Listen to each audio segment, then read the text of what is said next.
আসসালামু আলাইকুম সুপ্রিয় শিক্ষার্থী।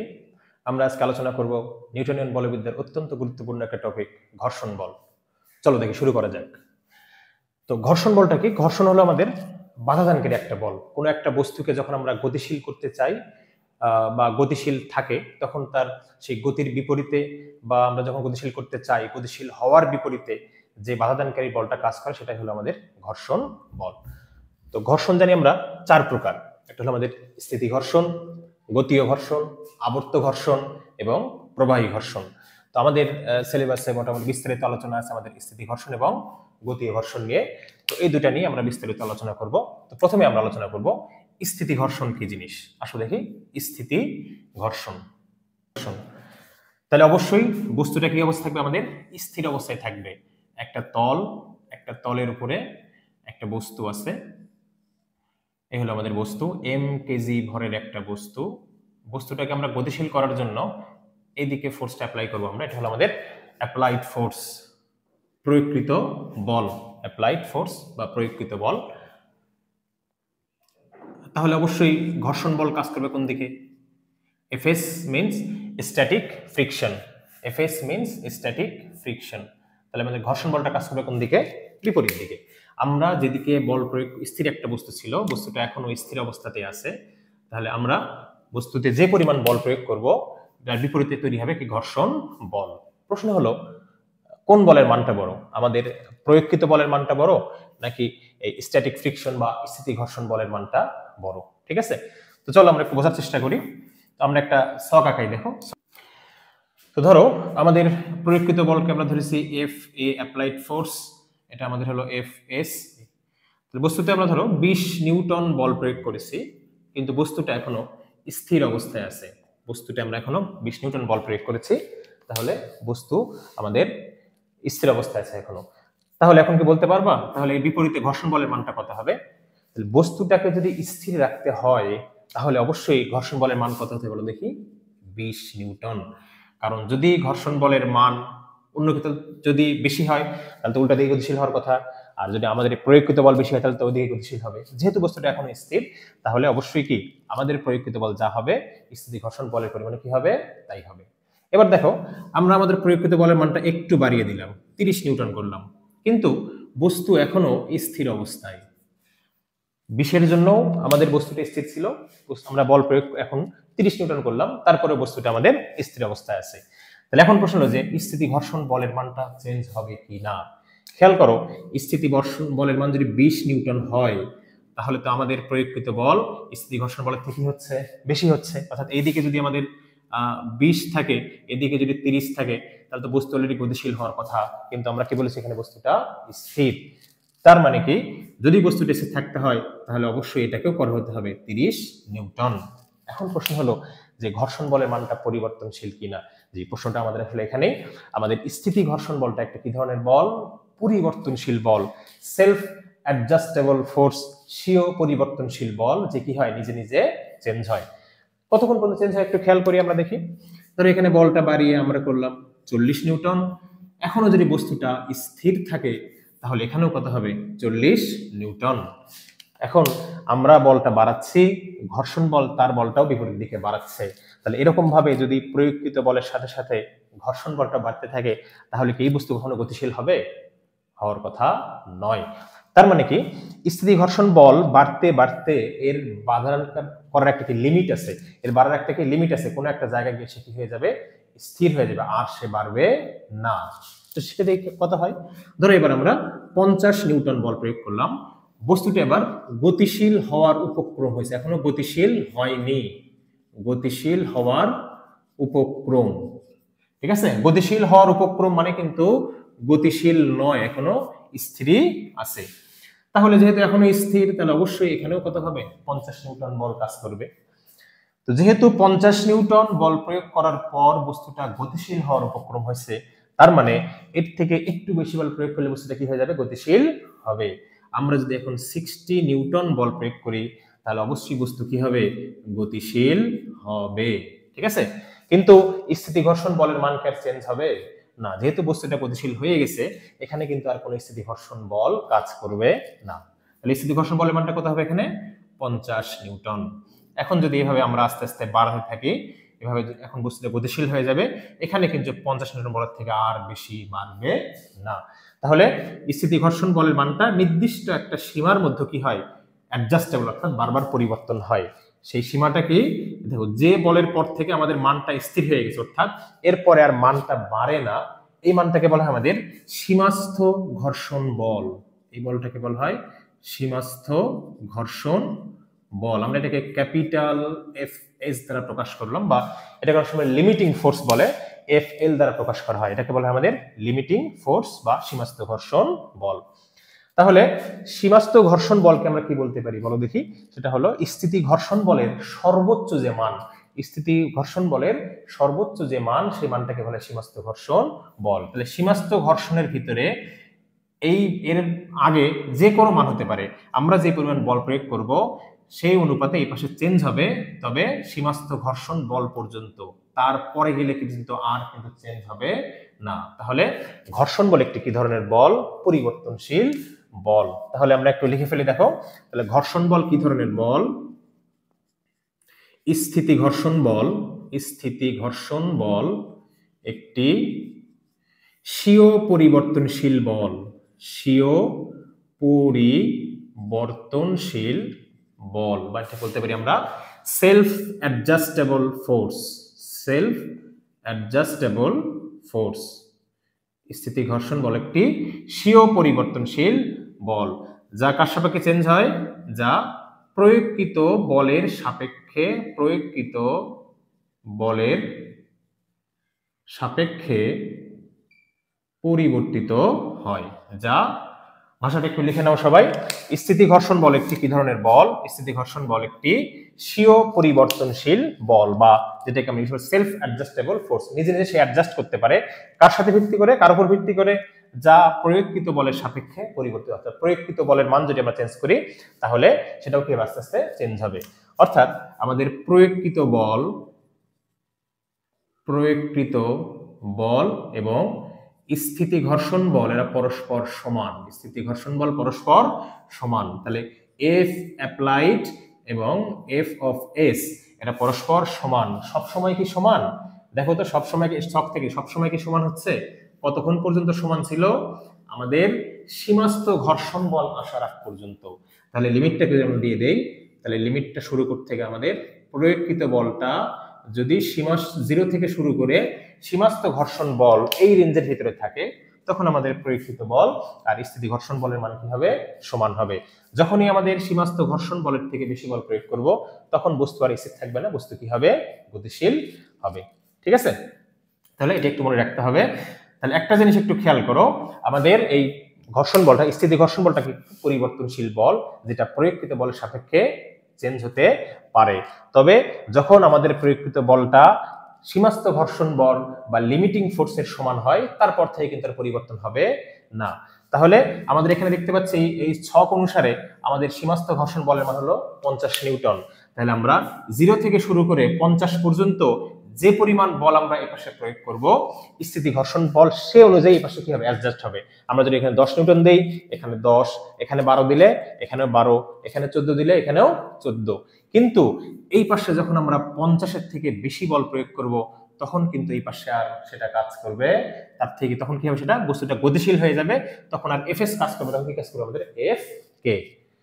প্রিয় শিক্ষার্থী, আমরা আশা করছি এটুকু আমরা বুঝতে পেরেছি। যদি আমরা বুঝতে পেরে থাকি, তাহলে আমরা একটু পরবর্তীতে আগায় দেখি। কোনো একটি নোট লিখে নাও, কোনো একটি স্থির বস্তুকে, কোনো একটি স্থির বস্তুকে গতিশীল করতে হলে অবশ্যই সীমাস্থ ঘর্ষণ বলের থেকে বেশি বল প্রয়োগ করতে হবে। সীমাস্থ ঘর্ষণ বলের চেয়ে বেশি বল প্রয়োগ করতে হবে। সীমাস্থ ঘর্ষণ বলের থেকে বেশি বল প্রয়োগ করতে হবে।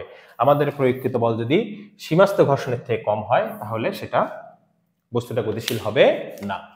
এবার আসো, এই সীমাস্থ ঘর্ষণ বলটা কি কি বিষয়ের উপর নির্ভরশীল, সীমাস্থ ঘর্ষণ বল কি কি বিষয়ের উপর নির্ভরশীল। তাহলে এই বস্তুটা আমাদের এখানে ছিল,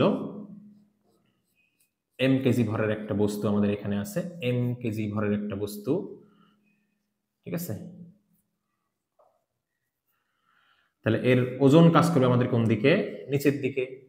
এদিকে কাজ করবে আমাদের লম্ব প্রতিক্রিয়া বল, যে তলে থাকবে তলের লম্ব প্রতিক্রিয়া বল। হ্যাঁ, তো একটা জিনিস খেয়াল করো, কোন একটা ভারী বস্তুকে, ধরো এই ডাস্টারটাকে স্থির অবস্থায় আছে এখানে, হ্যাঁ, তো এটাকে যদি আমরা গতিশীল করতে চাই, তাহলে এটাকে গতিশীল করতে হলে যে পরিমাণ বল প্রয়োগ করতে হবে, যদি এই ডাস্টারটা প্লাস্টিকের না হয়ে বা কাপড়ের না হয়ে যদি এখানে একটা লোহার তৈরি একটা বস্তু থাকতো, তাহলে তাকে কি ওই একই পরিমাণ বল প্রয়োগে সরানো যেত? নিশ্চয় গতিশীল করা যেত না। তার মানে বস্তুর আসলে আমাদের ঘর্ষণ বলটা নির্ভর করে এই বস্তুর কিসের উপরে? লম্ব প্রতিক্রিয়া বল বা ওজনের উপরে। অ্যাকচুয়ালি লম্ব প্রতিক্রিয়া বলের উপর নির্ভর করবে ক্রিয়া, সেই লম্ব প্রতিক্রিয়া যে পরিমাণ তার উপর নির্ভর করবে এর ঘর্ষণ বলের মানটা কেমন হবে। তো খেয়াল করো, Fs ইজ প্রপোর্শনাল টু আর। আর হলো আমাদের তলের লম্ব প্রতিক্রিয়া, আর হলো তলের লম্ব প্রতিক্রিয়া। হ্যাঁ, তাহলে Fs সমান, এখানে যদি আমরা সমানুপাতিক চিহ্ন তুলে দিই, একটা ধ্রুব রাশি আসে মিউ এস, যাকে আমরা বলছি স্থিতি ঘর্ষণ গুণাঙ্ক, যাকে আমরা বলছি স্থিতি ঘর্ষণ গুণাঙ্ক বা ঘর্ষণ গুণাঙ্ক বলে এটাকে আমাদের। তাহলে মিউ এস সমান কি লেখা যায় আমাদের? Fs ভাগ আর। মিউ এস সমান লেখা যায় Fs ভাগ হলো আর। তাহলে স্থিতি ঘর্ষণ গুণাঙ্ক জিনিসটা কি আসলে? এটাকে আমরা যদি আমরা বলি যে সীমাস্থ ঘর্ষণ বল এবং লম্ব প্রতিক্রিয়া বলের যে অনুপাত, সীমাস্থ ঘর্ষণ বল এবং লম্ব প্রতিক্রিয়া বলের যে অনুপাত, সেই অনুপাতকেই বলা হয় আমাদের স্থিতি ঘর্ষণ গুণাঙ্ক। যেহেতু এটা একটা অনুপাত, একই জাতীয় রাশির অনুপাত, সুতরাং এর কোনো একক থাকবে না, ঠিক আছে। তো এখানে খেয়াল করো, মিউএসটা কি কি বিষয়ের উপর নির্ভরশীল? আসলে মিউএসটা নির্ভর করে, মিউএস সাধারণত আমাদের তলের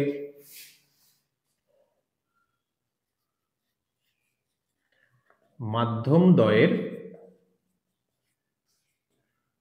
প্রকৃতির উপর নির্ভরশীল। মিউএস নির্ভর করবে মাধ্যমদ্বয়ের প্রকৃতির উপর নির্ভরশীল, অর্থাৎ এই মাধ্যমে। তাহলে আমরা দেখতে পাচ্ছি আমাদের স্থিতি ঘর্ষণ বল বা সীমাস্থ ঘর্ষণ বল সরাসরি নির্ভর করে কার উপরে? লম্ব প্রতিক্রিয়া বল। লম্ব প্রতিক্রিয়া বল কিন্তু এখানে আমাদের আর সমান এমজি, এই জায়গায় আর সমান আমাদের কি? এমজি। বা সবসময় যে আর সমান এমজি হবে এরকম নাও হতে পারে, আমরা পরবর্তী কিছু ম্যাথ করবো, তখন আমরা দেখবো যে আর সমান আসলে এমজি হয় কিনা।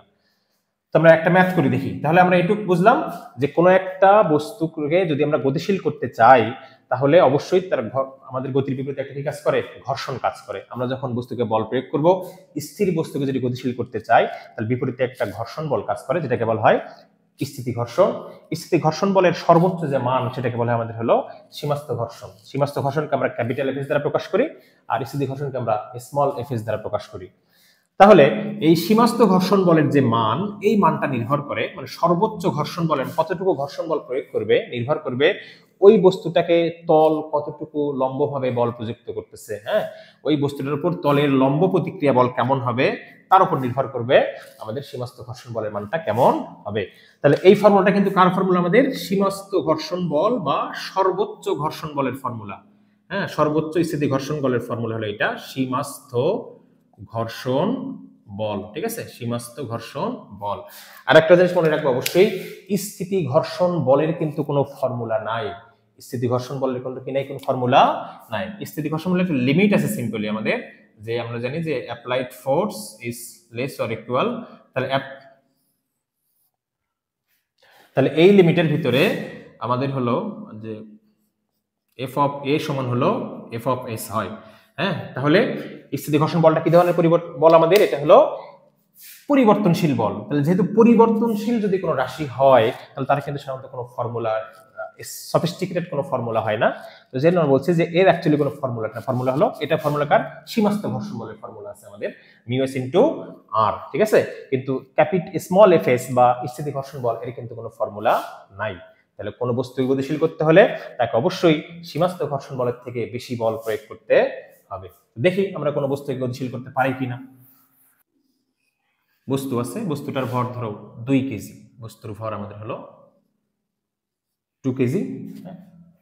তো এই বস্তুটার উপরে আমরা এখানে 10 নিউটন বল প্রয়োগ করেছি। 10 নিউটন বল প্রয়োগ করেছি। আমাদের ঘর্ষণ গুণাঙ্কের মান দেওয়া আছে 0.4। আমাদের প্রশ্ন হলো বস্তুটি গতিশীল হবে কিনা। প্রথম কোশ্চেন হলো বস্তুটি গতিশীল নাকি স্থির।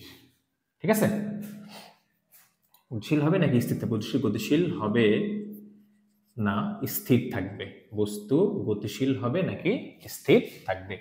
দ্বিতীয় কোশ্চেন হলো আমাদের ঘর্ষণ বলের মান কত। ঘর্ষণ বলের মান কত। ঠিক আছে, তাহলে দেখো কোনো একটা বস্তু স্থির হবে নাকি গতিশীল হবে তার ফর্মুলাটা কি। এক নম্বর অ্যান্সারে যদি আমরা আসি, তো আমরা দেখবো আসলে আমাদের যে প্রয়োগকৃত বল এটা ঘর্ষণ স্থিতি ঘর্ষণ গুণাঙ্কের সর্বোচ্চ মান কি, সীমাস্থ ঘর্ষণ বল এর থেকে বড় নাকি এর থেকে ছোট। ঠিক আছে, তাহলে আমাদের সীমাস্থ ঘর্ষণ বলকে আমরা জানি ক্যাপিটাল এফ এস দ্বারা প্রকাশ করি। ফর্মুলা কি, মিউ এস ইনটু আর। তো আর মানে আমরা জানি এম জি। হ্যাঁ, মিউ এস এর মান দেওয়া আছে 0.4, এম এর মান দেওয়া আছে কত 2, আর জি এর মান ধরো আমরা 10ই ধরলাম। জি এর মান যদি 10 হয় আমাদের, তাহলে এখানে হলো আমাদের বস্তুর বল প্রয়োগ করছে কত 8 নিউটন। বস্তুর 8 নিউটন। তাহলে আমাদের ঘর্ষণ বলের মান হলো, ঘর্ষণ বলের সর্বোচ্চ মান কত আমাদের 8 নিউটন। ঘর্ষণ বলের সর্বোচ্চ মান আমাদের এখানে কাজ করতেছে কত 8 নিউটন। তাহলে আমরা বলবো এদিকে 10, এদিকে কাজ করতেছে হলো 8 নিউটন। তাহলে যেহেতু সীমাস্থ ঘর্ষণ বলের থেকে আমাদের প্রয়োগকৃত বলের পরিমাণটা বেশি, তাহলে বস্তু কি হবে, অতএব বস্তু গতিশীল হবে। বস্তু গতিশীল হবে। ঠিক আছে, এখন প্রশ্ন হলো তাহলে এখানে ঘর্ষণ বলের মানটা কত হবে। এই জায়গায় ঘর্ষণ বলের মানটা কত হবে। তাহলে যেহেতু বস্তুটা স্থির থেকে অলরেডি গতিশীল হয়ে গেছে, তাহলে আমাদের এখানে কিন্তু বস্তুটা এখন আর স্থিতি ঘর্ষণ বল কাজ করবে না। কোন বল কাজ করবে, আমাদের এখানে গতীয় ঘর্ষণ বল কাজ করবে। ঠিক আছে, তো যেহেতু গতীয় ঘর্ষণ আমরা পড়ি নাই, এটা আমরা পরে রেখে পরে আমরা সলভ করবো এটা। ঠিক আছে, তাহলে আমরা প্রয়োগ করছি 10 নিউটন, তার বিপরীতে সর্বোচ্চ বাধার পরিমাণ আমাদের হলো 8 নিউটন। তাহলে যেহেতু আমাদের সর্বোচ্চ বাধা বা সীমাস্থ ঘর্ষণ বলের থেকে আমাদের প্রয়োগকৃত বলের মানটা বেশি, সুতরাং বস্তু কি হবে, গতিশীল হবে। ওকে, ঘর্ষণ কোণ। ওকে, অত্যন্ত গুরুত্বপূর্ণ একটা টপিক ঘর্ষণ কোণ। এই হলো আমাদের একটা তল, ঘর্ষণযুক্ত একটা তল বস্তু আছে এখানে আমাদের। তো আমরা বল প্রয়োগ করেছি এইদিকে, আর ঘর্ষণ বল কাজ করবে কোন দিকে, এদিকে কাজ করে বস্তুর ওজন এম জি, আর এই বরাবর কাজ করে আমাদের তলের লম্ব প্রতিক্রিয়া। ওকে,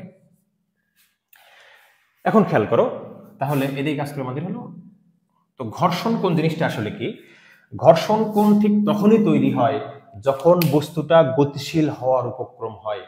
ঘর্ষণ কোণ ঠিক তখনই তৈরি হয় যখন বস্তু কি হয়, গতিশীল হওয়ার উপক্রম হয়। ঠিক আছে, তাহলে ঘর্ষণ কোণ হিসাব করতে হয় কখন, ঘর্ষণ কোণ হিসেব করতে হয় যখন বস্তু গতিশীল হওয়ার উপক্রম হয়। যখন বস্তু গতিশীল হওয়ার উপক্রম হয়। ঠিক আছে, পুরোপুরি একদম গতিশীল হয়নি কিন্তু জাস্ট অ্যাবাউট টু মুভ করার উপক্রম, গতিশীল হওয়ার উপক্রম, এখনো গতিশীল হয়নি। তাহলে আমরা জানি কোনো বস্তু যখন গতিশীল হওয়ার উপক্রম হয় তখন তার বিপরীতে কোন বল কাজ করে, সীমাস্থ ঘর্ষণ। এজন্য কিন্তু আমরা এখানে ক্যাপিটাল এফ এস লিখেছি, আর স্মল এফ এস কি ছিল, স্থিতি ঘর্ষণ বল। ঠিক আছে, তাহলে বস্তু যখন গতিশীল হওয়ার উপক্রম হবে তখন বস্তুর উপর সীমাস্থ ঘর্ষণ বল কাজ করে। ঠিক এই অবস্থায় খেয়াল করো, এই আর এবং এফ এস এর একটা লব্ধি থাকবে, তাই না, কি থাকবে, দুইটা মিলে একটা লব্ধি থাকবে, একটা রেজাল্টেন্ট থাকবে। এই রেজাল্টেন্টটা আমাদের লম্ব প্রতিক্রিয়ার সাথে যে কোণ উৎপন্ন করে, এই কোণটাকেই বলা হয় আমাদের ঘর্ষণ কোণ। ঠিক আছে, তাহলে ঘর্ষণ কোণ কি জিনিস, কোন একটা বস্তুর উপর বল প্রয়োগে বস্তু যখন গতিশীল হওয়ার উপক্রম হয়, ঠিক সেই মুহূর্তে সীমাস্থ ঘর্ষণ বল এবং লম্ব প্রতিক্রিয়া বলের লব্ধির সাথে লম্ব প্রতিক্রিয়া যে কোণ উৎপন্ন করবে সেই কোণকে বলা হয় আমাদের সীমাস্থ ঘর্ষণ বল। ঠিক আছে, তাহলে এটাকে যদি আমরা একটু ক্যালকুলেট করার চেষ্টা করি, খেয়াল করো দেখো, তাহলে এটাকে আমরা শিফটিং করে এখানে নিয়ে যেতে পারি, শিফট করে। তাহলে এটা যদি এফ এস হয়, এটাও কি হবে আমাদের এফ এস। হ্যাঁ, তাহলে এটা হলো ত্রিভুজের আমাদের ভূমি, এটা হলো আমাদের লম্ব, এটা হলো অতিভুজ। তাহলে ট্যান থিটা সমান আমরা কি লিখতে পারি? ট্যান থিটা সমান লেখা যায় লম্ব বাই হলো ভূমি, এফএস বাই হলো আর। ঠিক আছে, তো এর আগে দেখো এফএস মানে আমরা কি করে আসছিলাম? এফএস মানে হলো মিউ এস ইনটু আর। হ্যাঁ, এখানে হলো আর, তাহলে আর আর কেটে গেলে ট্যান থিটা সমান কি লেখা যায়? Mu S. ট্যান থিটা সমান কি লেখা যায়? Mu S. অর্থাৎ কোনো একটা তলের এবং বস্তুর মধ্যকার ঘর্ষণ কোণের ট্যানজেন্ট ওই তল এবং বস্তুর মধ্যকার স্থিতি ঘর্ষণ গুণাঙ্কের সমান। তাহলে জিনিসটা কি আমাদের? বস্তু ও তলের মধ্যকার ঘর্ষণ কোণের ট্যানজেন্ট, ঘর্ষণ কোণের ট্যানজেন্ট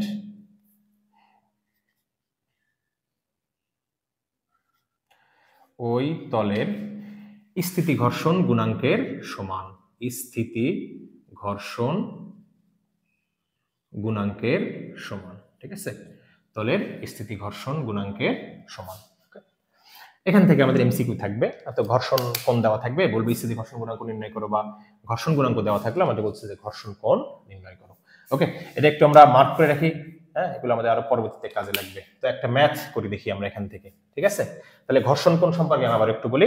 ঘর্ষণ কোণ ঠিক সেই মুহূর্তে তৈরি হয় যখন কোনো একটা স্থির বস্তু কি হয়? গতিশীল হওয়ার উপক্রম হয়। তাহলে একটা বস্তুকে বল প্রয়োগ করে বস্তুটা যখন স্থির থেকে গতিশীল হওয়ার উপক্রম হয়, তখন বস্তুটার বিপরীতে আমাদের বলের বিপরীতে কোন কাজ করে? কোন বল কাজ করে? এটা হলো সীমাস্থ ঘর্ষণ বল, ক্যাপিটাল এফএস। হ্যাঁ, তাহলে এই ক্যাপিটাল এফএস সীমাস্থ ঘর্ষণ বল এবং তলের লম্ব প্রতিক্রিয়া যে বল থাকে তার যে লব্ধি, তার যে রেজাল্টেন্ট, সেই রেজাল্টেন্টটা লম্ব প্রতিক্রিয়ার সাথে যে কোণ উৎপন্ন করবে সেই কোণটাকে বলা হয় আমাদের ঘর্ষণ কোণ। ঠিক আছে, সেই কোণটাকে বলা হবে কি? আমাদের ঘর্ষণ কোণ। ওকে, তাহলে আমরা একটা ম্যাথ করার চেষ্টা করে দেখি। ঠিক আছে, ঘর্ষণ কোণের মান কত? সরাসরি ফর্মুলা আমরা জানি যে tan থিটা s সমান হলো মিউ s। তাহলে অতএব theta s is equal two tan inverse mu s। তো tan ইনভার্স 1/√3, আমরা জানি এটা 30 ডিগ্রি। তাহলে আমাদের তলের ঘর্ষণ কোণের মান হলো 30 ডিগ্রি। ওকে,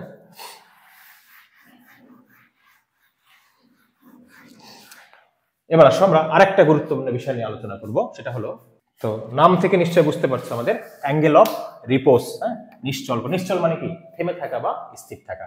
তো জিনিসটাকে যদি আমরা একটু বোঝানোর চেষ্টা করি, তো খেয়াল করো, ধরো আমার হাতে এই মার্কার পেনটা আছে। হ্যাঁ, তো আমার হাত কিন্তু এই মুহূর্তে ভূমির সাথে কত ডিগ্রি কোণে আছে? খেয়াল করো, 0 ডিগ্রি কোণে আছে আমার হাতটা। হ্যাঁ, 0 ডিগ্রি কোণে একেবারে অনুভূমিকভাবে আছে। হাতটা যদি আমরা আস্তে আস্তে বাঁকাই, হাত বাঁকালে কি আমাদের কলমটা গতিশীল হচ্ছে? আর একটু বাঁকাচ্ছে এরকম, তাহলে দেখো বাঁকাতে বাঁকাতে বাঁকাতে এখানে কিন্তু কলমটা কি গতিশীল হয়ে গেল, তাই না? তাহলে এই যে ভূমির সাথে যতটুকু কোণ উৎপন্ন করলে স্থির বস্তু কি হয়? গতিশীল হওয়ার উপক্রম হয়, বা যে কোণ পর্যন্ত আনত তলে বস্তু কি থাকে? নিশ্চল বা স্থির থাকে, সেটাকে আমরা বলবো কি? নিশ্চল কোণ। তাহলে আমি একটু লিখি দেখি। আনত তলে যে কোণ সৃষ্টি হলে কোন স্থির বস্তু গতিশীল হওয়ার উপক্রম হয়, স্থির বস্তু গতিশীল হওয়ার উপক্রম হয়, সেই কোণকে নিশ্চল কোণ বলে। নিশ্চল কোণ বলে। ঠিক আছে, এটা একটু আমরা দেখি নিশ্চল কোণ কিভাবে আসে অ্যাকচুয়ালি। হ্যাঁ, একটা আনত তল আর আমাদের থিটা কোণ দেওয়া আছে এখানে। ধরলাম এই থিটা কোণ পর্যন্ত এই তলে কোনো বস্তু যদি আমরা রাখি, তাহলে থিটা কোণ সৃষ্টি হওয়া পর্যন্ত বস্তুটা কি অবস্থা থাকে? স্থির থাকে। থিটা এর থেকে যখনই কোণটা একটু বেশি করব, তখনই বস্তু কি হয়ে যাবে? আমাদের এখানে গতিশীল হয়ে যাবে। ঠিক আছে, তাহলে এই থিটা কোণ পর্যন্ত এর একটা এটা তো ওজন কাজ করবে নিচের দিকে, তাই না? তাহলে এর একটা উপাংশ থাকবে, ওজনের উপাংশ দিয়ে কাজ করবে কি? mg cos theta. হ্যাঁ, আর তলের লম্ব হলো আমাদের এখানে r। তাহলে বস্তুকে গতিশীল করার চেষ্টা করবে কে? বলো দেখি। mg sin theta. mg sin theta বস্তুটাকে গতিশীল করার চেষ্টা করবে। তো যেদিকে কোনো গতিশীলকারী বল যেদিকে ক্রিয়া করে, ঘর্ষণ বল তার কোন দিকে ক্রিয়া করে? উল্টা দিকে, হ্যাঁ, বিপরীতে কাজ করবে। যেহেতু বস্তুটা এখনো গতিশীল হয়নি, গতিশীল হওয়ার উপক্রম, আমরা জানি কোনো বস্তু যখন গতিশীল হওয়ার উপক্রম হয় তখন তার গতির বিপরীতে যে বলটা কাজ করে তার নাম কি? সীমাস্থ ঘর্ষণ বল। ঠিক আছে? তাহলে যেহেতু বস্তুটা স্থির, তার মানে এই পাশের এই বিপরীতমুখী দুইটা বল পরস্পর সমান, এই দুইটা বল বিপরীতমুখী এবং পরস্পর সমান, ফলে লব্ধি বলের পরিমাণ কত? এখানে 0। হ্যাঁ, তাহলে আমরা কি লিখতে পারি? mg sin থিটা সমান কি লিখতে পারি আমরা? fs, এবং mg cos থিটা সমান কি লিখতে পারি আমরা? r। ঠিক আছে? তাহলে এটা যদি সমীকরণ 1 হয়, এটা যদি সমীকরণ 2 হয়, তাহলে সমীকরণ 1/2 করলে যেটা সেটা হলো আমাদের tan থিটা সমান fs বাই হলো r। sin ভাগ mg কেটে যাবে, sin ভাগ cos মানে tan, fs বাই হলো r। ঠিক আছে? তো এখন দেখো এটাকে যদি আমরা আরো একটু ডিটেইলস আলোচনা করার চেষ্টা করি, হ্যাঁ, তো tan থিটা সমান আমরা কি পড়েছিলাম বলো দেখি? tan থিটা সমান আমাদের কি ছিল? হ্যাঁ, এর আগে আমরা পড়ছিলাম যে এটা সমান আবার ছিল tan থিটা s। হ্যাঁ, tan থিটা সমান ছিল আমাদের হলো fs বাই r, আর আগে ঘর্ষণ কোণের ক্ষেত্রে আমরা পড়েছিলাম tan থিটা সমান হলো fs ভাগ হলো r। হ্যাঁ, তাহলে এই দুইটাই যদি fs ভাগ r সমান হয়, তাহলে tan থিটা সমান কি লিখতে পারি আমরা? tan theta s। অর্থাৎ থিটা সমান লেখা যায় থিটা s। তার মানে ঘর্ষণ কোণ এবং নিশ্চল কোণ পরস্পর সমান। হ্যাঁ, তাহলে নিশ্চল কোণ সমান হলো ঘর্ষণ কোণ, এরা পরস্পর কি? সমান। হ্যাঁ, তাহলে কোন একটা আনত তলে ঘর্ষণ কোণ সৃষ্টি হলে বস্তুটা গতিশীল হয়, কারণ ঘর্ষণ কোণের ক্ষেত্রে আমরা কি করেছিলাম? বস্তু গতিশীল হওয়ার উপক্রম হয়। আর নিশ্চল কোণের ক্ষেত্রে একই রকম, যে কোনো একটা বস্তু যখন স্থির অবস্থা থেকে গতিশীল হওয়ার উপক্রম হয়, তাহলে যাহা নিশ্চল কোণ তাহাই ঘর্ষণ কোণ। ঠিক আছে? এই হলো আমাদের, এ পর্যন্ত আমরা বুঝতে পারছি কিনা বলো? তাহলে নিশ্চল কোণ এবং ঘর্ষণ কোণ একই রকম, অর্থাৎ যে কোণ তৈরি হলে স্থির বস্তু কি হয়? গতিশীল হওয়ার উপক্রম হয়। যে কোণ তৈরি হলে স্থির বস্তু কি হয়? সাধারণত আমাদের গতিশীল হওয়ার উপক্রম হয়। দেখো এটাকে যদি আমরা আরেকটু সিম্পলিফাই করার চেষ্টা করি, আমাদের সূত্র ছিল tan থিটা সমান fs ভাগ r। হ্যাঁ, তাহলে tan থিটা সমান ছিল আমাদের হলো fs ভাগ হলো r। ওকে, তো tan থিটার পরিবর্তে আমরা কি লিখতে পারি? Mu s। fs মানে mg sin থিটা, আর r মানে কি এখানে বলো দেখি? r এর বিপরীতে কি আছে এখানে? mg cos theta. তাহলে খেয়াল করো, mg sin theta is equal two mu s into mg cos theta. হ্যাঁ, mg যদি ক্যান্সেল হয়, তাহলে sin থিটা সমান mu s into cos theta. হ্যাঁ, তাহলে এই শর্ত যখন মেনে চলবে ততক্ষণ পর্যন্ত বস্তুটা কি থাকবে? আমাদের সাধারণত স্থির থাকবে। হ্যাঁ, আমরা একটু উপরে লেখার চেষ্টা করি এটা। এই সেটটা একটু মিশিয়ে দিই।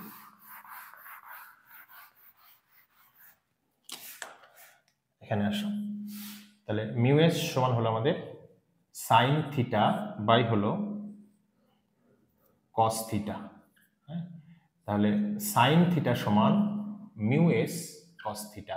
তাহলে এই শর্তে আমাদের খেয়াল করো যে বস্তুটা স্থির থাকবে। এখান থেকে থিটার পরিমাণ যতটুকু বাড়বে, এখান থেকে থিটার পরিমাণটা আমরা যখনই কি করব? বৃদ্ধি করব। এখান থেকে আমরা থিটার পরিমাণটা যখনই বাড়াবো, থিটার মান বাড়লে আমরা জানি সাইন থিটার মানটা বাড়ে আর কজের মান কি হয়? কমে যায়। তাহলে এই যে এই সাইন থিটার মানটা এই পাশে বাড়বে, এই পাশে কাজ করতেছে কি আমাদের? এফ এর সমান কি লেখা যায়? Mu S MG cos theta. তাহলে এমজি সাইন থিটার মান, থিটার মান বাড়লে এমজি সাইন থিটার মান বাড়বে, মিউ এস কস থিটার মান কি হবে? কমে যাবে। তাহলে যেহেতু এই বাধাদানকারী বলের থেকে যখন প্রয়োগকৃত বলটা বেশি হবে, তখন বস্তু কি হবে? গতিশীল হবে। সুতরাং দেখতে পাচ্ছি এই কোণ পর্যন্ত, এই থিটা কোণ পর্যন্ত বস্তুটা স্থির থাকবে, এজন্য এটাকে বলছি আমরা নিশ্চল কোণ।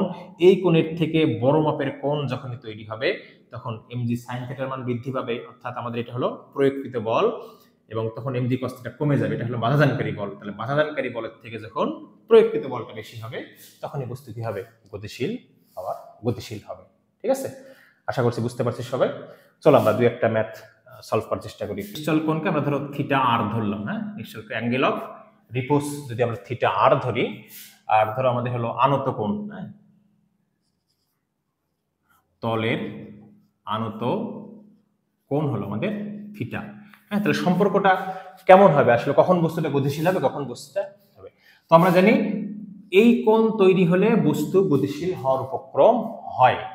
এই আমাদের তলের আনত কোণটা যদি অ্যাঙ্গেল অফ রিপোজ বা নিশ্চল কোণ থেকে কম হয় তাহলে বস্তু কি থাকে, স্থির থাকে। আর এই তলের আনত কোণ যখন নিশ্চল কোণ থেকে বেশি হবে তখন বস্তু কি হবে, গতিশীল হবে।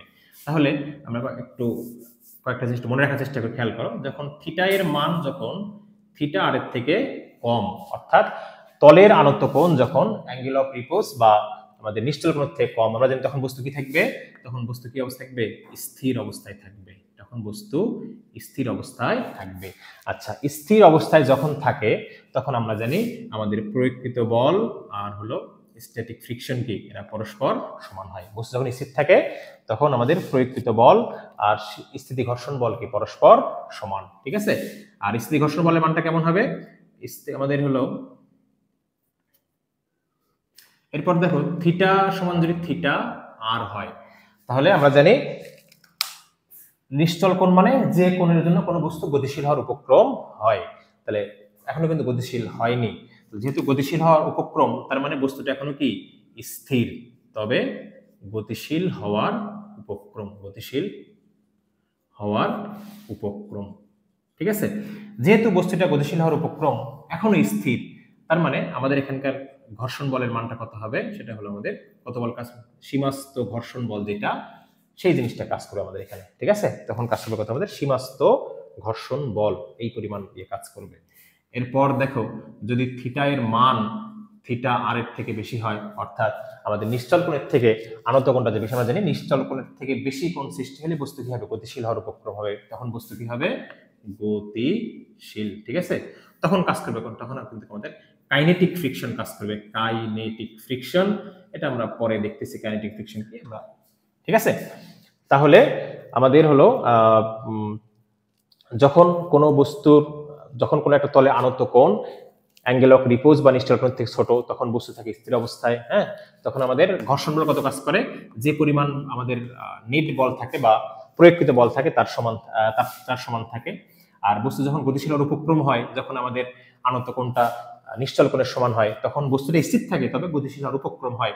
তখন সেই মুহূর্তে আমাদের কাজ করে কোনটা, এফএস। হ্যাঁ, এফএস মানে হলো কি, সীমাস্থ ঘর্ষণ বল। তখন আমাদের এই ফর্মুলা, তাহলে সীমাস্থ ঘর্ষণ ফর্মুলা আমরা জানি এফএস সমান মিউ ইনটু আর। হ্যাঁ, আর যখন থিটা এর মানটা আমাদের অ্যাঙ্গেল অফ রিপোজ বা নিশ্চল কোণ থেকে বেশি হয় তখন বস্তুটা কি হবে, গতিশীল হবে। এখন তখন কাজ করবে কি, ঘর্ষণ বল। তো এই যে আর, এই আর মানে কিন্তু আমরা বারবার একটা, আর মানে কিন্তু সবসময় যে এমজি হবে তা কিন্তু নয়। হ্যাঁ, আর নির্ভর করবে আসলে তার তলের উপর, তল কিভাবে বল প্রয়োগ তার উপর নির্ভর করতেছে। সাধারণত অনুভূমিক ভাবে যখন থাকে তখন সাধারণত তার উপর আর কাজ করে, আর সমান এমজি কাজ করে। কিন্তু অন্য সময় তল কিন্তু তলের ফরম্যাট চেঞ্জ হয়ে গেলে কিন্তু আমাদের আর সমান এমজি নাও হতে পারে, আর সমান এমজি কস থিটা, আরো বিভিন্ন কিছু হতে পারে, আমরা অঙ্কের ক্ষেত্রে দেখব পরবর্তীতে। আশা করি এটা বুঝতে পারছো। তাহলে কোন কোণের জন্য, অর্থাৎ থিটা এর মান কেমন হলে বস্তু গতিশীল হবে, কেমন হলে বস্তু স্থির থাকবে। তাহলে অ্যাঙ্গেল অফ রিপোজের থেকে যদি আমাদের আনত কোণটা ছোট হয় তাহলে বস্তু থাকবে স্থির। আমাদের আনত কোণ যদি অ্যাঙ্গেল অফ রিপোজের সমান হয় তাহলে বস্তু হবে গতিশীল। তখন আমাদের কোন ঘর্ষণ বল কাজ করে, তখন আমাদের কাজ করে হলো সীমাস্থ ঘর্ষণ বল। যখন আমাদের আনত কোণটা অ্যাঙ্গেল অফ রিপোজ বা নিশ্চল কোণের থেকে বেশি হবে তখন বস্তুটা গতিশীল হবে, এবং সেক্ষেত্রে কিন্তু আমাদের কাজ করবে এখানে কি, এফ কে বা গতীয় ঘর্ষণ। হ্যাঁ, তো কিছুক্ষণ আগে আমরা দেখলাম যে ঘর্ষণ কোণ এবং নিশ্চল কোণ কি পরস্পর সমান। হ্যাঁ, আবার আমাদের এখানে একটা প্যাচ বাধাই দিল, সেটা হলো যে সকল নিশ্চল কোণই ঘর্ষণ কোণ, কিন্তু সকল ঘর্ষণ কোণ নিশ্চল কোণ নয় কেন। তো তোমরা একটু ভিডিওটা পজ করো, পজ করে একটু চিন্তা করো, 1 মিনিট চিন্তা করো আসলে অ্যান্সার করতে পারি কিনা।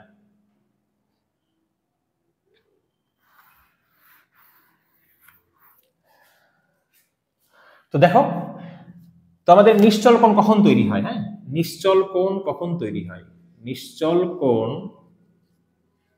তৈরি হয় হলো আনত তলের ক্ষেত্রে। আনত, আনত মানে বাঁকা। হ্যাঁ, আনত মানে কি, বাঁকা। আনত তলের ক্ষেত্রে ভূমির সাথে নির্দিষ্ট একটা কোণ করে থাকবে, ঠিক আছে। আর ঘর্ষণ কোণ তৈরি হয়, ঘর্ষণ কোণ সৃষ্টি হয়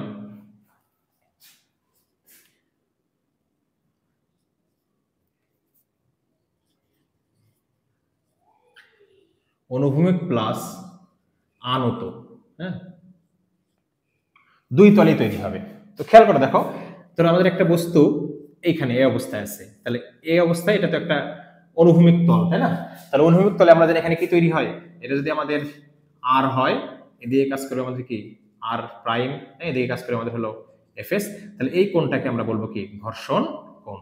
আচ্ছা খেয়াল করো, তো এটাকে আমরা নিশ্চল কোণ বলতে পারবো আমরা এটাকে, কারণ নিশ্চল কোণের শর্ত কি ছিল, সে তৈরি হবে শুধুমাত্র কি আনত তলের ক্ষেত্রে, তাই এটা ঘর্ষণ কোণ হলেও একে আমরা নিশ্চল, যদিও ঘর্ষণ কোণ নিশ্চল কোণ সমান, কিন্তু এটাকে ঘর্ষণ কোণ নিশ্চল কোণ বলতে পারবো না। তলটা যখন আমাদের এইরকম আনত হবে তখন এটাকে নিশ্চল কোণ তৈরি হলো, তাহলে যেটা নিশ্চল কোণ, তাহলে এই তলে ঘর্ষণ নিশ্চল কোণ তৈরি হতে পারে, ঘর্ষণ কোণ তৈরি হতে পারে, হ্যাঁ ঠিক আছে, কারণ নিশ্চল কোণ আর ঘর্ষণ, যেটা নিশ্চল কোণ হবে সেটা তো অবশ্যই ঘর্ষণ কোণ, কিন্তু যেটা ঘর্ষণ কোণ হবে এই তলের ক্ষেত্রে সেটা কিন্তু কখনো নিশ্চল কোণ হবে না। আশা করি বুঝতে পারছো। খেয়াল করো আবারও, তাহলে ঘর্ষণ যখন আমাদের একটা অনুভূমিক তল থাকবে, এখানে এটাকে আমরা বলছি ঘর্ষণ কোণ, এটাকে আমরা নিশ্চল কোণ বলতে পারবো, কারণ নিশ্চল কোণ তৈরি হয় শুধুমাত্র আনত তলের ক্ষেত্রে, কিন্তু আনত তলে যেখানে অলরেডি আমাদের নিশ্চল কোণ তৈরি হয়ে গেছে, আমরা জানি যার নাম নিশ্চল কোণ তার নামে ঘর্ষণ কোণ, কিন্তু যেটা ঘর্ষণ কোণ সেটা কিন্তু নিশ্চল নাও হতে পারে, কারণ ঘর্ষণ দুইটা তলেই তৈরি হয়। ঘর্ষণ কোণ আমাদের হলো আনুভূমিক তল এবং আনত তল দুইটা তলই তৈরি হয়, কিন্তু নিশ্চল কোণ তৈরি হয় শুধুমাত্র কোন ক্ষেত্রে, আনত তলের ক্ষেত্রে। তাই আমরা বলতে পারি সকল নিশ্চল কোণেই যেটা নিশ্চল কোণ তার নাম ঘর্ষণ কোণ, কিন্তু যেটা ঘর্ষণ কোণ তাকে আমরা নিশ্চল বলতে পারবো না। আশা করি বুঝতে পারছো তোমরা সবাই। আমরা আলোচনা করব গতীয় ঘর্ষণ। গতীয় ঘর্ষণ কি জিনিস খেয়াল করো, যখন কোনো একটি বস্তু একটা তলের উপর দিয়ে গতিশীল থাকে, যখন কোনো একটা বস্তু কোনো একটা তলের উপর দিয়ে গতিশীল অবস্থায় থাকে, তখন তার গতির বিপরীতে যে বাধাদানকারী বল কাজ করে সেটাকে বলে আমাদের গতীয় ঘর্ষণ। আমরা যদি এফ বল প্রয়োগ করি তাহলে গতীয় ঘর্ষণ কাজ করে বিপরীত দিকে, এবং সেটা হলো এফ কে। ওকে, এখন প্রশ্ন হলো যে এর আগে আমরা স্থিতি ঘর্ষণ বল পড়লাম, সেটা ছিল একটা কি পরিবর্তনশীল বল, যেটা প্রয়োগকৃত বলের সাথে কি হয় চেঞ্জ হয়, কিন্তু মাইন্ডেড আমাদের গতীয় ঘর্ষণ বল এটা কিন্তু কখনো চেঞ্জ হবে, একটা ফিক্সড ফোর্স, আমাদের কোনো বস্তুর বেগ বেশি হোক কোনো বস্তুর বেগ কম হোক, যেখানে গিয়ে থামুক, যত পরিমাণ বেগ দেয় না কেন আমরা, হ্যাঁ, আমাদের এফ কে এর মান সবসময় কি থাকবে, কনস্ট্যান্ট থাকবে। স্থিতি ঘর্ষণ বল একটা পরিবর্তনশীল বল হলেও গতীয় ঘর্ষণ বল কিন্তু আমাদের কি ধরনের বল, একটা কনস্ট্যান্ট ফোর্স, তার ধ্রুব বল। ঠিক আছে, তো দেখি আমরা কয়েকটা টপিক আমরা একটু চেষ্টা করি। প্রথমে আসো টাইপ 1, এটা গতীয় ঘর্ষণের ক্ষেত্রে টাইপ 1টা আমরা একটু বোঝার চেষ্টা করি। ঠিক আছে, সেটা হলো এই বস্তুটা যদি সমবেগে গতিশীল হয়, তাহলে অনুভূমিক তলে সমবেগে গতিশীল বস্তুর ক্ষেত্রে, অনুভূমিক তলে সমবেগে গতিশীল বস্তুর ক্ষেত্রে, অনুভূমিক তলে সমবেগে গতিশীল বস্তুর ক্ষেত্রে, হ্যাঁ, খেয়াল করো, তাহলে এই বস্তুটা গতিশীল কিন্তু কিভাবে যাচ্ছে, সমবেগে যাচ্ছে।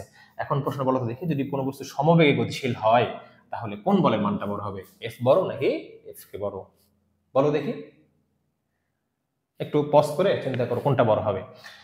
তো খেয়াল করো, দেখো যেহেতু সমবেগে গতিশীল তাহলে লব্ধি বলের মান কত হতে হবে, ত্বরণ শূন্য মানে কি লব্ধি বল 0, যেহেতু লব্ধি বল 0 তার মানে সামেশন অফ এফ সমান এখানে হতে হবে কি 0, তার মানে এফ সামেশন মানে দুইটা বল এখানে এফ মাইনাস এফ কে, দুইটা 0 যোগফল 0 হতে হবে, এফ সমান লেখা যায় কি আমাদের এফ কে। অর্থাৎ যদি আমরা কোনো একটা বস্তুর উপর ঘর্ষণ বলের সমান পরিমাণ বল প্রয়োগ করি তাহলে সেই বস্তুটা সমবেগ গতিশীল হবে। হ্যাঁ, ঘর্ষণ বলের মান যদি ফিক্স মানে এটা, তাহলে আমরা এখানে পরিবর্তন করব, তাহলে এই অনুসারে ঘর্ষণ বলের মান যা সেই অনুসারে যদি আমরা এই পাশে বল প্রয়োগ করি এবং সমান পরিমাণ যদি বল প্রয়োগ করি তাহলে বস্তুটা কি হবে, আমাদের সমবেগে গতিশীল হবে। এখন প্রশ্ন হলো যে বলের পরিমাণ যদি শূন্য হয় তাহলে বস্তুটা তো স্থির থাকার কথা। আচ্ছা একটু ভালো করে চিন্তা করি আমরা, বলের পরিমাণ শূন্য মানে কি বস্তুটা স্থির, বলের পরিমাণ 0 মানে কি আমাদের বস্তুর ত্বরণ শূন্য, ত্বরণ শূন্য মানে বস্তুটা কিভাবে গতিশীল, সমবেগে গতিশীল। আর আমরা তো এখানে আগেই এফ কে কখন কাজ করে, যখন বস্তুটা গতিশীল হয়, আমরা তো তাকে সীমাস্থ ঘর্ষণ বলের থেকে বেশি বল প্রয়োগ করে গতিশীল করে নিয়েছি, যখন যখন বস্তুটা গতিশীল তারপর এফ কে কাজ করতেছে। গতিশীল হওয়ার পরে যখন আমরা এফ কে এর সমান বল আমরা বিপরীত দিকে প্রয়োগ করব তখন বস্তুটা কি হবে সমবেগে গতিশীল। ওখানে যখন আমাদের স্থিতি ঘর্ষণ গুণাঙ্ক যখন ছিল এখানে তেমনি গতীয় ঘর্ষণ গুণাঙ্ক থাকবে মিউ কে, তাহলে মিউ কে সমান লেখা যায় কি এফ কে ভাগ হলো আর। হ্যাঁ, এটা হলো আমাদের গতীয় ঘর্ষণ গুণাঙ্ক, গতীয় ঘর্ষণ গুণাঙ্ক। তাহলে মিউ কেও কিসের উপর নির্ভরশীল? মিউ যেমন ছিল আমাদের তলের প্রকৃতির উপর নির্ভরশীল, মাত্র মাধ্যমের প্রকৃতি, আমাদের মিউ কেও ঠিক মাধ্যমের প্রকৃতির উপরে নির্ভরশীল। ঠিক আছে, তাহলে আমরা এফ এর পরিবর্তে কি লিখতে পারি? এফ কে ইনটু হলো মিউ কে ইনটু আর। অর্থাৎ কোন একটা বস্তুকে যদি আমরা সমবেগে গতিশীল করতে চাই তাহলে ঘর্ষণ বলের বিপরীতে আমাদের ঘর্ষণ বলের সমান পরিমাণ বল প্রয়োগ করলে বস্তুটা কি সমবেগে গতিশীল হবে।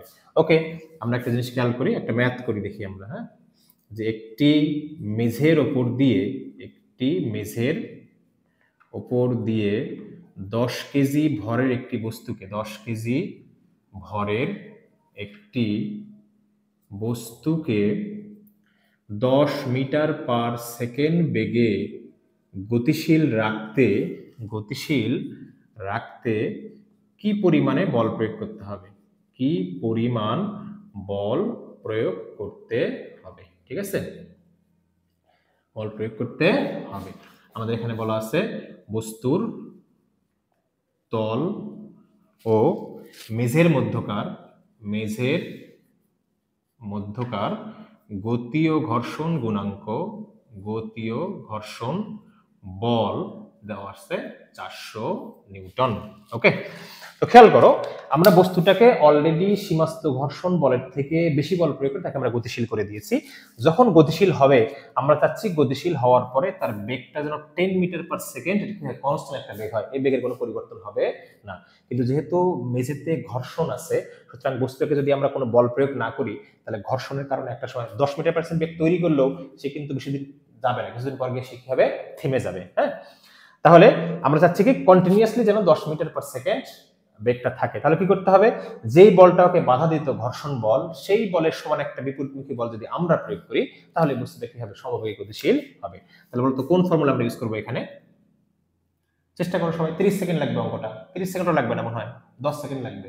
পজ করে একটু অঙ্কটা করে ফেলতে কত হবে? আশা করি তোমাদের পারার কথা। তো খেয়াল করো, দেখো আমাদের এখানে এফ কে সমান আমরা জানি কোনো একটা বস্তুকে যদি আমরা 10 মিটার পার সেকেন্ড মানে কি সমবেগ, তাহলে কোনো বস্তুকে যদি সমবেগে গতিশীল করতে হয় তাহলে ঘর্ষণ বলের সমান পরিমাণ বল সেখানে প্রয়োগ করলে হবে। আমাদের ঘর্ষণ বলের মান কত দেওয়া আছে? 400 নিউটন। তাহলে ঠিক ওই পরিমাণ বল যদি আমরা বস্তুটাকে গতিশীল করি তাহলে কিন্তু বস্তুটা গতিশীল হবে। আশা করি বুঝতে পেরেছি আমরা। ঠিক আছে, তাহলে ঘর্ষণ বলের সমান পরিমাণ বল প্রয়োগ করলে বস্তুটা কি হবে? সমবেগে গতিশীল হবে। ঠিক আছে, ওকে। এরপর আমরা দেখো আমরা 2 নাম্বার টাইপ করছি, আমরা করব দেখি। 2 নাম্বার টাইপ হলো অনুভূমিক তলে সমত্বরণে গতিশীল বস্তু, অনুভূমিক তলে সমত্বরণে গতিশীল বস্তুর ক্ষেত্রে, অনুভূমিক তলে সমত্বরণে গতিশীল বস্তুর ক্ষেত্রে। ঠিক আছে, আমরা এখান থেকে করব। দেখো তাহলে একটা বস্তু ত্বরণ যদি চাই এখানে, তাহলে ত্বরণে গেলে কি করতে হবে এটা তো আমরা জানি। তাহলে একটা ত্বরণ তৈরি করতে গেলে আমাদের একটা কি লাগবে? একটা লব্ধি, একটা বল লাগবে। তার মানে এফ এবং এফ কে মিলে যেন একটা লব্ধি বল তৈরি করে, যেটা দুটো বলের দিক বিপরীত। তাহলে অবশ্যই ত্বরণ তৈরি করতে গেলে আমাদের প্রয়োগকৃত বলের মানটা কি হতে হবে? অবশ্যই বেশি হতে হবে। তাহলে কি পরিমাণে বল প্রয়োগ করতে হবে আমাদেরকে? এফ কে প্লাস হলো M A, F k plus হলো এম এ। ঠিক আছে, তাহলে আমাদের কি পরিমাণ বল প্রয়োগ করতে হবে?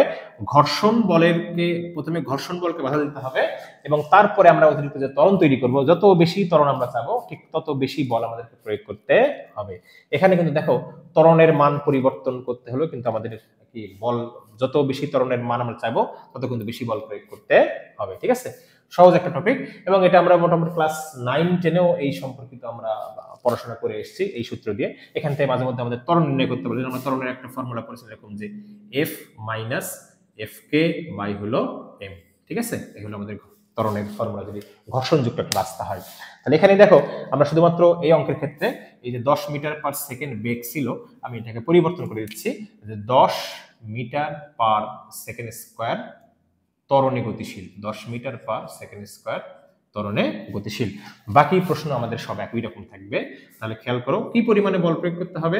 তাহলে সমবেগের জন্য ঘর্ষণ বল সমান বল প্রয়োগ করলেই হয়, যেহেতু একটা ত্বরণ তৈরি করব তাহলে অতিরিক্ত আরো একটা বল প্রয়োগ করতে হবে। তাহলে এখানে আমাদের ঘর্ষণ বলের মান 400, বস্তুর ভর 10 কেজি, ত্বরণ আমাদের 10 মিটার পার সেকেন্ড স্কয়ার। তাহলে 500 metre per second square. This is our বল, যেহেতু এটা 500 নিউটন। ওকে, তাহলে 500 নিউটন বল যদি আমরা প্রয়োগ করি, তার মধ্যে 400 নিউটন কে খেয়ে ফেলবে? বিপরীতমুখী ঘর্ষণ বল। বাকি 100 নিউটন বল কি করবে? আমাদের বস্তুটার উপর ত্বরণ তৈরি করবে। তাহলে দেখো 100 নিউটন ভর আমাদের লব্ধি বল কত থাকলো? 100 নিউটন। বস্তুর ভর কত? 10 কেজি। তাহলে ত্বরণ কত হবে? 10 মিটার পার সেকেন্ড স্কয়ার। আশা করি অঙ্ক সবাই বুঝতে পেরেছো। এবার আমরা কি করব? এই একতন ছিল আমাদের অনুভূমিকভাবে। এবার বস্তুটাকে আমরা আনত তলে গতিশীল করতে চাই। বস্তুটাকে আনত তলে গতিশীল করব। তাহলে কি পরিমাণে বল প্রয়োজন আমাদের? আনত তলে যদি কোনো বস্তুকে আমরা গতিশীল করতে চাই তাহলে কি পরিমাণে বল প্রয়োগ করতে হবে? তাহলে এখানে হলো আমাদের টাইপ 3, টাইপ 3। তাহলে আনত তলে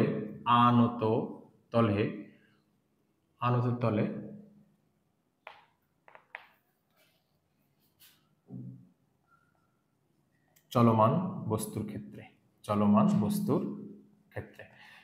আমরা কিন্তু এখানে শুধু বস্তুগুলোকে উপরের দিকে তুলবো। হ্যাঁ, আমরা এখানে সবগুলো ফর্মুলা বের করতেছি। আমরা বস্তুকে যদি আমরা উপরের দিকে তুলি তাহলে সেক্ষেত্রে কি হবে? তাহলে এই ধরো আমাদের থিটা। তাহলে এটা যদি আমাদের বস্তু হয়, হ্যাঁ, তাহলে বস্তুর ওজন কাজ করবে সরাসরি নিচের দিকে। এইদিকে একটা উপাংশ কাজ করবে, নাম হলো mg। থিটা যেখানে থাকে সেখানে ভূমি থাকে, ভূমি বরাবর কাজ করে অনুভূমিক উপাংশ cos থিটা, আর তার সাথে লম্ব হয়ে থাকে হলো sin theta, mg sin theta বা উলম্ব উপাংশ। হ্যাঁ, এদিকে কাজ করবে r, আর আমরা বস্তুকে এই দিকে টেনে তুলবো, আমাদের বস্তু। ঠিক আছে, তো খেয়াল করো আমরা, এটা হলো আমাদের একটা জিনিস। আচ্ছা, তো আমরা যদি বস্তুকে এইভাবে টেনে তুলি তাহলে ঘর্ষণ বল কাজ করবে কোন দিকে? অবশ্যই বিপরীত দিকে। আমরা বস্তুকে যে দিকে তোলার চেষ্টা করব ঘর্ষণ বল তার বিপরীতে করবে। তো এর আবার আমাদের দুইটা টপিক এই আনত তলের ক্ষেত্রে। একবার যদি ত্বরণে গতিশীল করতে হয় তাহলে সেক্ষেত্রে কি পরিমাণ বল প্রয়োগ করতে হবে, আর যদি আমাদের সমবেগে গতিশীল করতে হয়।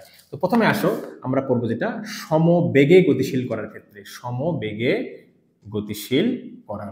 হ্যাঁ, সমবেগে গতিশীল করার ক্ষেত্রে। তো খেয়াল করো, যদি সমবেগ হয়, সমবেগের ক্ষেত্রে আমরা ফর্মুলা কি লিখতে পারি? অবশ্যই সামেশন অফ f সমান k0 হতে হবে, অর্থাৎ এই পাশের বল আর এই পাশের বল সমান হতে হবে। হ্যাঁ, তাহলে কি লেখা যায়? f minus fk plus mg sin theta. দেখো আমাদেরকে এইদিকে বস্তুকে ধরে রাখতে কয়টা বল? একটা mg sin থিটা, একটা fk। ঠিক সমপরিমাণ বল যদি আমরা বিপরীত দিকে প্রয়োগ করি তাহলে লব্ধি বল 0, বস্তু তখন সমবেগে উপরের দিকে উঠবে। ঠিক আছে, এটা সমান কি হবে? 0। তাহলে f সমান কি লেখা যাবে? fk প্লাস হলো mg sin থিটা। ঠিক এই পরিমাণ বল যদি আমরা প্রয়োগ করি তাহলে বস্তুটা কি হবে? সমবেগে গতিশীল হবে। দেখো এটাকে আরেকটু যদি আমরা ট্রাই করি, fk সমান কি লেখা যায়? μk আর প্লাস হলো mg sin থিটা। আবার r মানে এখানে কি বলো দেখি? এখানে r এর বিপরীতে কি আছে? mg cos থিটা, তলের লম্ব প্রতিক্রিয়া। হ্যাঁ, তাহলে সমান লেখা যায় mg cos থিটা, এখানে হলো mg sin থিটা। আমাদের এখানে কমন যায় mg, তাহলে sin থিটা প্লাস হলো μk cos থিটা। এই পরিমাণ বল যদি আমরা প্রয়োগ করি তাহলেই বস্তুটা কি হবে? গতিশীল হবে। ঠিক আছে, এই পরিমাণ বল প্রয়োগ করলে বস্তু কি হবে? সমবেগে গতিশীল হবে। এবার আসো ঠিক এই ম্যাথটাই, এতেই আমাদের যদি সমত্বরণে গতিশীল করতে চাই আমরা কিভাবে গতিশীল করব? সমত্বরণে গতিশীল করার ক্ষেত্রে। ওকে, তাহলে এই পরিমাণ বল প্রয়োগ করলে বস্তুটা সমবেগে যাচ্ছে, তাহলে এর থেকে একটু বেশি পরিমাণ বল প্রয়োগ করতে হবে, তাই তো? তার মানে সামেশন অফ f সমান কি লেখা যাবে? m a। f বলতে আমরা বল প্রয়োগ করছি দেখে f, তাকে বাধা দেবে কি? mg sin থিটা প্লাস হলো fk, আর একটা বল তৈরি হবে ma। ঠিক আছে, তাহলে f সমান কি লেখা যায়? f সমান হলো আমাদের mg sin theta plus fk plus হলো ma। ঠিক এই পরিমাণ বল যদি আমরা কোনো একটা বস্তুকে আনত তলে গতিশীল করতে চাই ত্বরণে, এই পরিমাণ বল প্রয়োগ করতে হবে। আর একটা মজার বিষয় হলো, আমরা যদি এই ফর্মুলাটা 4 নাম্বার যে ফর্মুলাটা, এটা মানে অর্থাৎ সমত্বরণে গতিশীল করা, এই ফর্মুলাটা যদি আমরা মনে রাখি তাহলে কিন্তু আগের যে আমাদের 4টা ফর্মুলা ছিল এগুলো একটাও মনে রাখতে হবে না। এটা জানলেই আমরা মোটামুটি সবগুলোই, আমরা দেখাচ্ছি একটু পরে কিভাবে করতে হবে। তাহলে এই F সমান Fk plus mg sin theta এই বল প্রয়োগ করতে হয় বস্তুকে যদি আমরা সমবেগে গতিশীল করতে চাই, আর তার থেকে একটু বেশি বল প্রয়োগ করলে বস্তুটা ত্বরণ তৈরি হবে, তখন বলটা কি mg sin, যত বেশি পরিমাণ ত্বরণ আমরা চাবো ঠিক সেই পরিমাণ বল আমরা এখানে প্রয়োগ করব। হ্যাঁ, আশা করি তোমরা বুঝতে পেরেছো। তো আমরা যেটা বললাম যে এই একটা সূত্র মুখস্থ করলে আমাদের গতি ও ঘর্ষণের ক্ষেত্রে আর অন্য কোনো সূত্র মনে রাখতে হবে না। দেখো তল যদি, এক নম্বর হলো আনত তল প্লাস হলো সমতরণ, আনত তল প্লাস হলো সমতরণ, তার ক্ষেত্রে আমাদের ফর্মুলা কি ছিল যে আমাদের Fk plus mg sin theta plus হলো ma। ঠিক আছে, এখন আমরা যেটা করব এই আনত তল প্লাস সমবেগ দিব, আমরা কি দিব, সমবেগ। তাহলে সমবেগ যদি সমবেগ হলে ত্বরণের মান কত হয়ে যাবে 0, তাহলে এখানে a এর মান কত হবে 0, তাহলে তখন ফর্মুলা কি দাঁড়ায় Fk plus mg sin theta. আমাদের 3 নাম্বার টাইপের প্রথম যে সূত্রটা ছিল 3 নাম্বার টাইপের, এটা হলো 2 নাম্বার সূত্র, এটা হলো 1 নাম্বার সূত্র। এরপর আসে আমাদের অনুভূমিক তল, অনুভূমিক তল প্লাস হলো ত্বরণ। ঠিক আছে, তাহলে অনুভূমিক তল মানে বলতো থিটার মান কত 0 ডিগ্রি, আর ত্বরণ আছে, তাহলে এইখানে যদি আমরা বসাই তাহলে এই থিটার মান 0 হলে এইটুকুর মান 0 হয়ে যাবে, তাহলে Fk প্লাস হলো ma। আমাদের 2 নাম্বার টাইপের যে ম্যাথটা ছিল অনুভূমিকভাবে সমতরণে গতিশীল করার ক্ষেত্রে। আরেকটা জিনিস দেখো, আমাদের অনুভূমিক প্লাস সমবেগ, অনুভূমিক প্লাস হলো সমবেগ। ওকে, তাহলে এক্ষেত্রে আমাদের এখানে যদি মানটা আমরা বসাই, অনুভূমিক মানে থিটার মান কত 0 ডিগ্রি, থিটার মান 0 ডিগ্রি, সমবেগ মানে ত্বরণের মান কত 0, তাহলে ফর্মুলা কি দাঁড়ায় আমাদের ঠিক 1 নাম্বার টাইপ যে ম্যাথটা ছিল F সমান হলো Fk, এই হলো আমাদের। তাহলে এই ফর্মুলাটা যদি আমরা মনে রাখতে পারি তাহলে গতি ও ঘর্ষণের আর কোনো ফর্মুলা আলাদা করে মনে রাখতে হবে না। ঠিক আছে, তাহলে আনত মানে থিটার একটা মান থাকবে, অনুভূমিক মানে থিটার মান 0 ডিগ্রি। ঠিক আছে, এটুকু বুঝতে আশা করতেছি পারবো আমরা ইনশাআল্লাহ। তো চলো আমরা এই ম্যাথটা করার চেষ্টা করি। আমাদের 4 কেজি ভরের একটা বস্তু আছে, আমরা এখানে বল প্রয়োগ করেছি 10 নিউটন। ঠিক আছে, আর এখানে আমাদের হলো বস্তুটির স্থির নাকি গতিশীল, আর একটা হলো আমাদের ত্বরণ কত হবে এটার। ঠিক আছে, স্থির নাকি গতিশীল, একটা ত্বরণ কত। তো কোনো একটা বস্তু স্থির নাকি গতিশীল, তাহলে সেটার জন্য আমাদের কি দরকার, ধরলাম এখানে আমাদের মিউ এস এর মান দেওয়া আছে ধরো 0.4, হ্যাঁ, মিউ কে এর মান দেওয়া আছে 0.2, মিউ এস এর মান দেওয়া আছে 0.4। ঠিক আছে, 0.4। তাহলে প্রথমে কোনো বস্তু স্থির নাকি গতিশীল আমরা জানি, সেটা প্রমাণ করার এই হলো আমাদের সীমাস্থ ঘর্ষণ বল বের করতে হবে। তো সীমাস্থ ঘর্ষণ বলের ফর্মুলা কি, ক্যাপিটাল Fs সমান আমরা জানি মিউ এস আর, হ্যাঁ, তো এখানে আর মানে তো এদিকে, তাহলে আর এর বিপরীতে আছে কি আমাদের mg, তাই না, তাহলে মিউ এস ইনটু mg, তাহলে মিউ এস এর মান 0.4, এম এর মান হলো 4.10। ঠিক আছে, তাহলে এখানে আমাদের বাধার আধানকে বল আসতেছে কত 440, 4/16 নিউটন। তাহলে আমরা বস্তুতে কত বল প্রয়োগ করেছি 10 নিউটন বল প্রয়োগ করেছি। আমাদের বাধাদানকারী বল কত, F of A is less than ঘর্ষণ বল বা সীমাস্থ ঘর্ষণ বল। তাহলে অতএব বস্তুটি কি থাকবে, স্থির, বস্তুটি স্থির থাকবে। ঠিক আছে, বস্তু স্থির থাকে, তাহলে স্থির বস্তুর কোনো কি নাই, আমাদের ত্বরণ নাই, তাহলে ত্বরণের মান কত হবে 0, যেহেতু বস্তুটার কোনো ত্বরণ কাজ করবে না। ঠিক আছে, তাহলে 4 কেজি ভরের বস্তুকে আমরা এই পরিমাণ বল প্রয়োগ করে কি গতিশীল করতে পারবো না। আমাদের আরেকটা ম্যাথ করার চেষ্টা করে দেখি আমরা।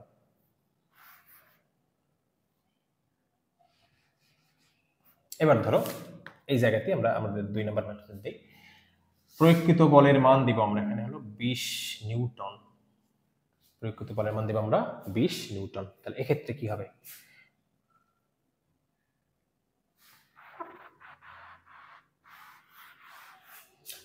তাহলে আমাদের বাধাদানকারী বলের পরিমাণ তো ফিক্সড, 16 নিউটন। ঠিক আছে, তাহলে আমরা বল প্রয়োগ করছি 20 নিউটন। তাহলে যেহেতু আমাদের প্রয়োগকৃত বল, তাহলে অতএব বস্তুটি গতিশীল হবে, বস্তুটি গতিশীল হবে। ঠিক আছে, তাহলে এবার ত্বরণ কত, যেহেতু বস্তু গতিশীল ত্বরণ কত হবে এবার। হ্যাঁ, তো যেহেতু ত্বরণের ফর্মুলা কি আমরা জানি, এফ মাইনাস এফ কে ভাগ হলো এম। তো এফ এর মান আমরা জানি কত, 20 নিউটন আমাদের প্রয়োগকৃত বল।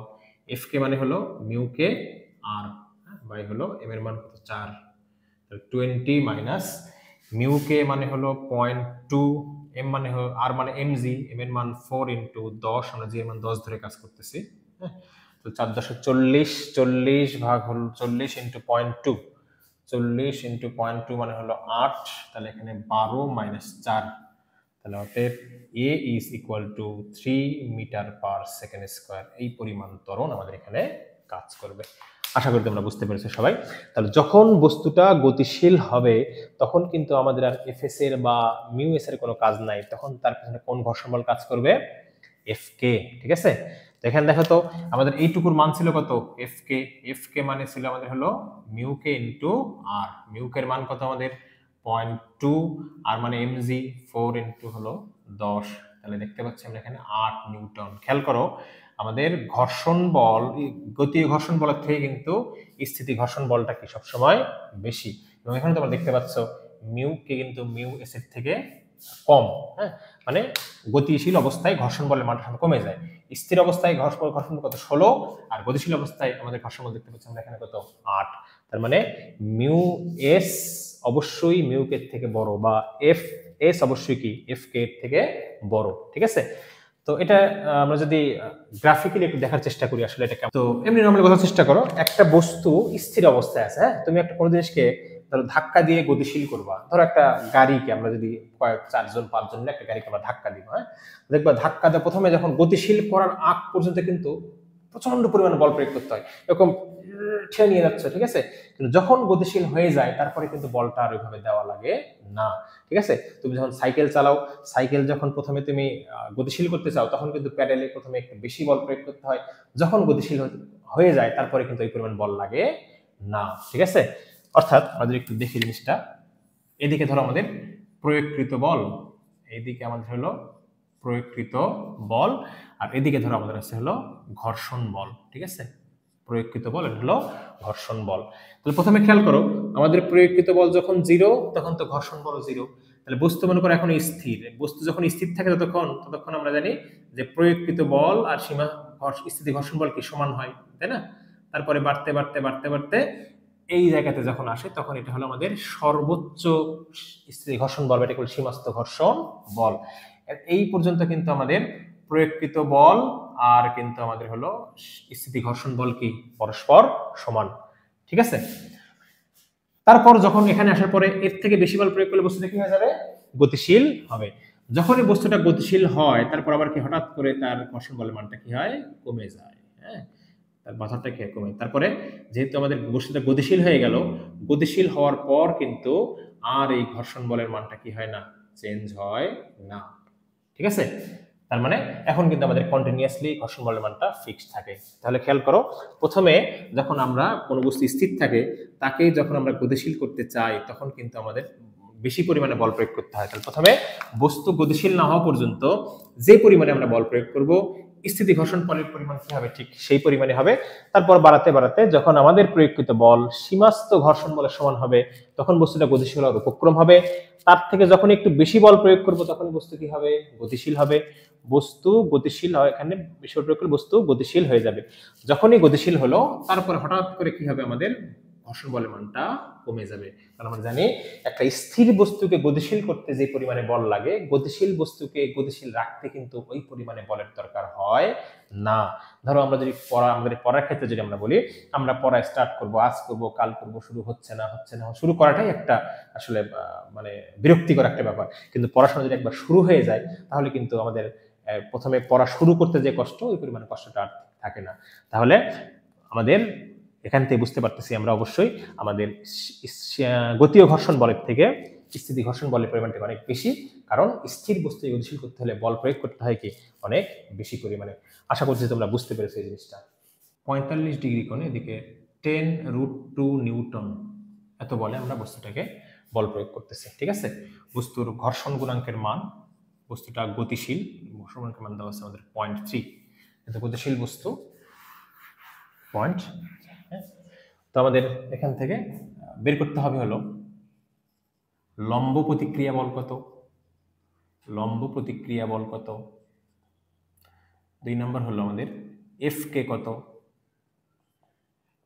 3 নম্বর হলো ত্বরণ কত। এই 3টা কোশ্চেন আমরা এখান থেকে বের করব। ঠিক আছে, লম্ব প্রতিক্রিয়া বল কত, এফ কে কত এবং ত্বরণ কত। তো খেয়াল করো, আমরা যদি এই চিত্রটা আমরা আরেকবার করি, তাহলে এখানে হলো আমাদের বস্তুটাকে আমরা বল প্রয়োগ করতেছি কিভাবে, ভূমির সাথে 45 ডিগ্রি কোণে 10√2 নিউটন এত বলে। তাহলে এই বলের দুইটা অংশ থাকবে, একটা অংশ আছে এদিকে 10√2 cos 45 ডিগ্রি, আছে এদিকে 10√2 sin 45 ডিগ্রি, আর নিচের দিকে কাজ করবে কি আমাদের বলো দেখি, ওজন। তো আমাদের বের করতে হবে কি লম্ব প্রতিক্রিয়া।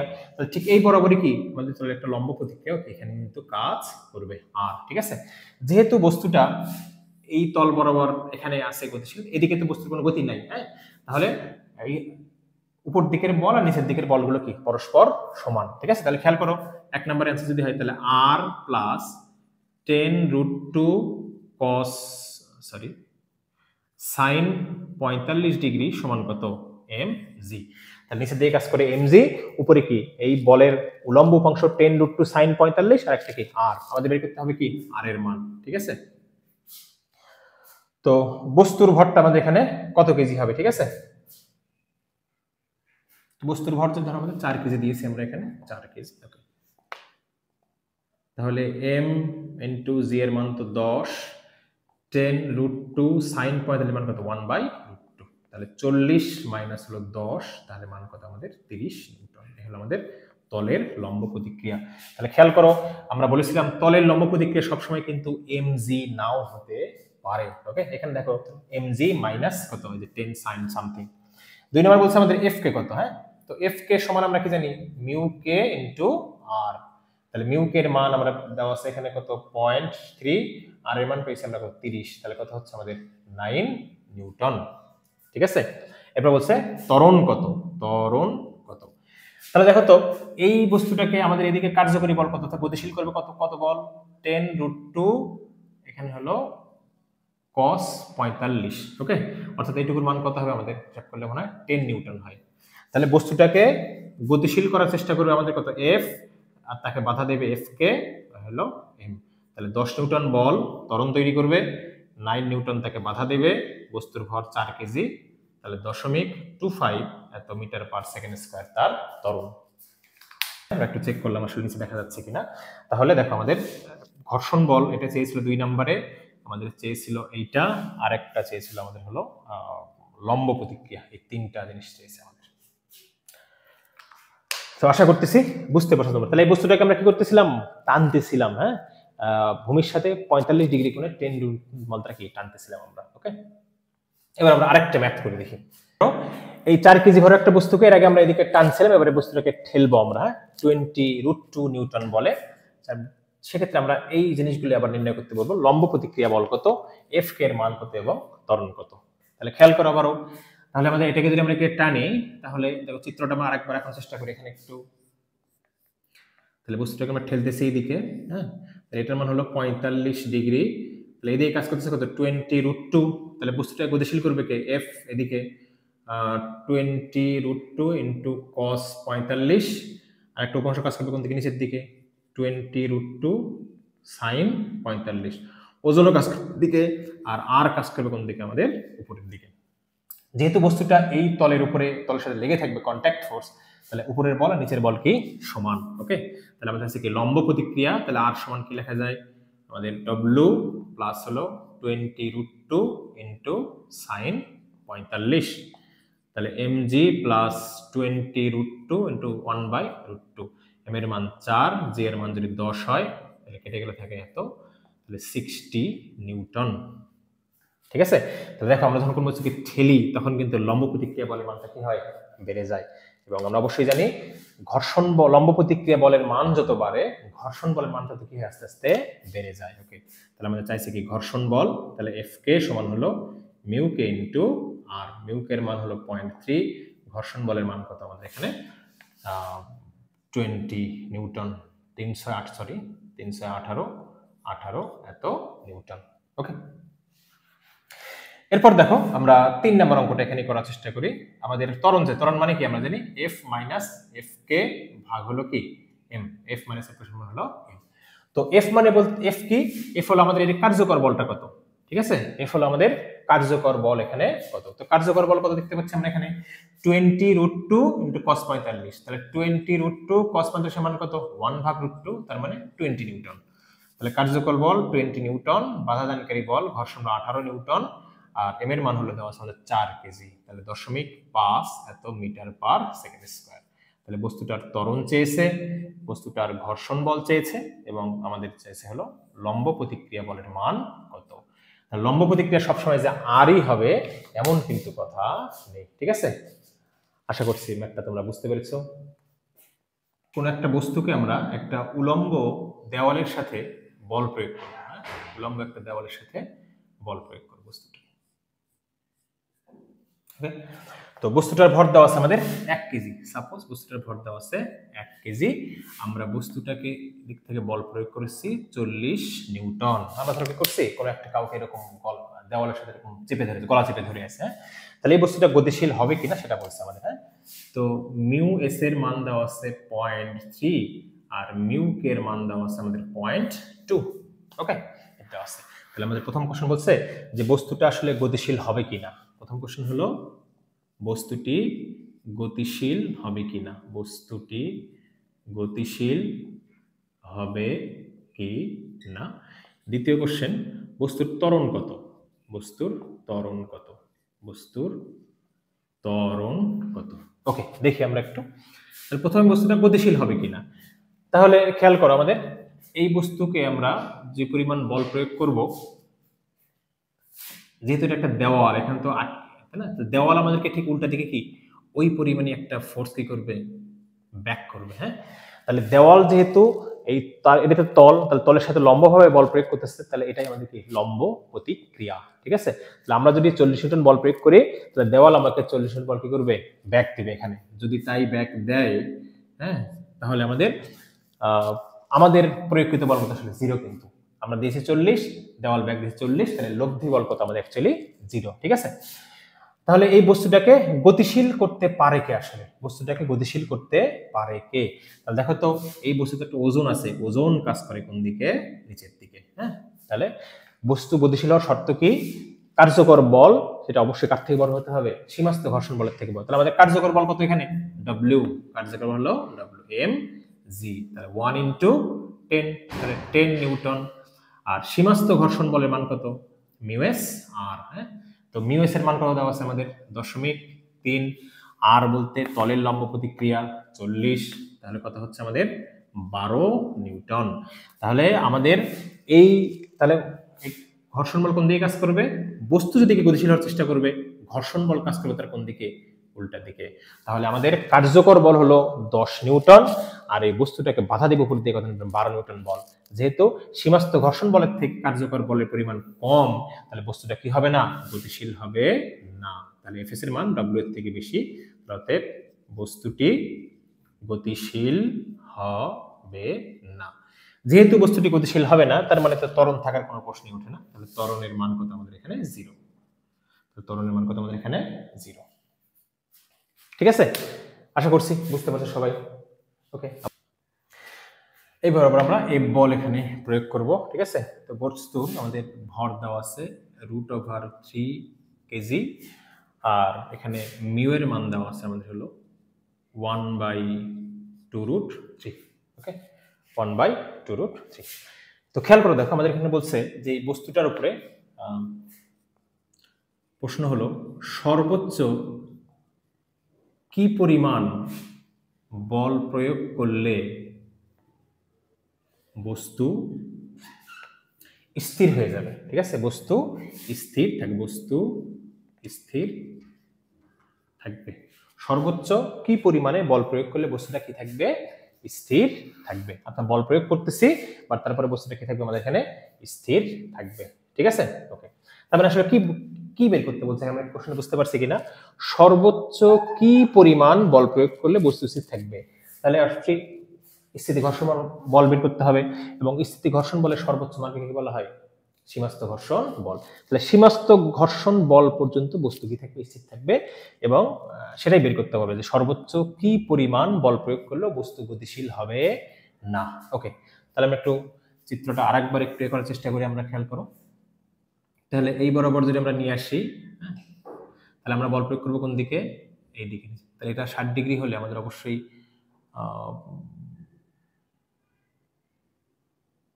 এটাও কত হবে, 60 ডিগ্রি। তাহলে দিয়ে কাজ করবে কত আমাদের, F cos 60, R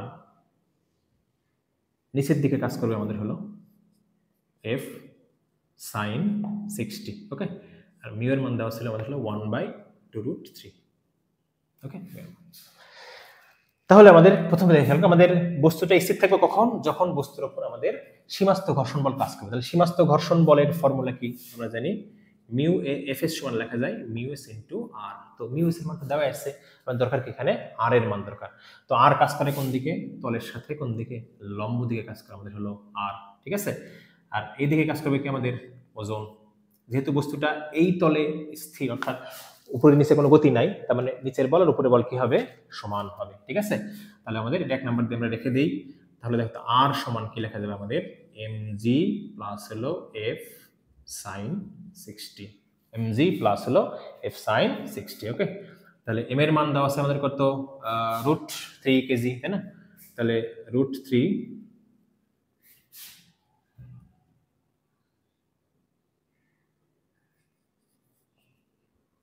f into √3 by হলো 2,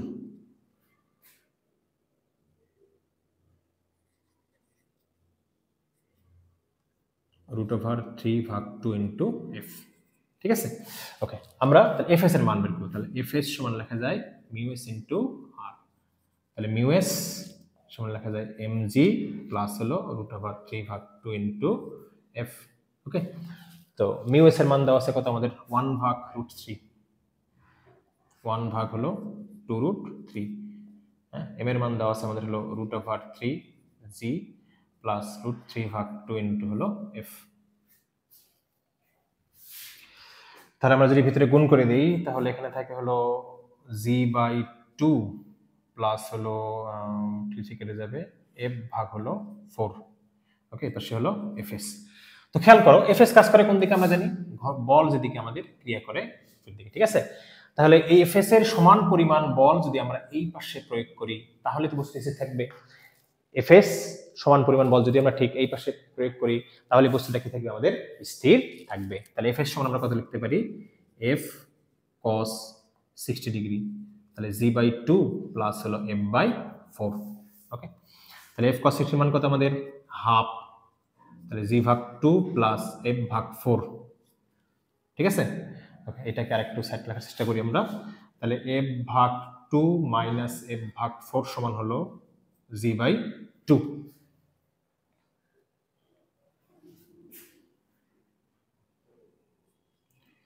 তাহলে f ভাগ 4, 2 মাইনাস f, g ভাগ হলো 2, তাহলে f সমান হলো 2g, 2 ইন্টু 10, তাহলে 20 নিউটন। ঠিক আছে, তাহলে আমরা যদি এই বস্তুটার উপর সর্বোচ্চ 20 নিউটন পরিমাণ বল প্রয়োগ করি, তাহলে এই বস্তুটা কি হবে, আমাদের এখানে স্থির থাকবে। বলের পরিমাণ যদি 20 এর থেকে একটু বেশি হয়, তাহলে এই বস্তুটা কি হবে, গতিশীল হয়ে যাবে। আশা করতেছি বুঝতে পারছো তোমরা। একটা আমরা আরেকবার একটু বোঝানোর চেষ্টা করি। তো আমাদের এখানে প্রশ্নটা ছিল এরকম যে একটা বস্তুর উপর 60 ডিগ্রি কোণে আমরা একটা বল প্রয়োগ করব f। হ্যাঁ, তো বলছে প্রয়োগকৃত বলের পরিমাণ সর্বোচ্চ কত হলে বস্তুটা স্থির থাকবে। তাহলে আমরা জানি বস্তু স্থির থাকে কত পর্যন্ত বল, ততক্ষণ পর্যন্ত সীমাস্থ ঘর্ষণ বল থাকে। তাহলে সীমাস্থ ঘর্ষণ বলের মানটা কিন্তু একসাথে বের করতে হবে। তাহলে f এর সমান আমরা জানি মিউ এস ইনটু আর। আর বের করার ফর্মুলা কি, আর কাজ করে কোন তলের সাথে, লম্ব দিকে। তাহলে আমরা যে বল প্রয়োগ করব সেই বল কাজ করবে কোন দিকে, এই বরাবর, তাহলে এর একটা উপাংশ থাকবে এইদিকে f cos 60, নিচের থেকে একবার কি আমাদের হলো f sin 60।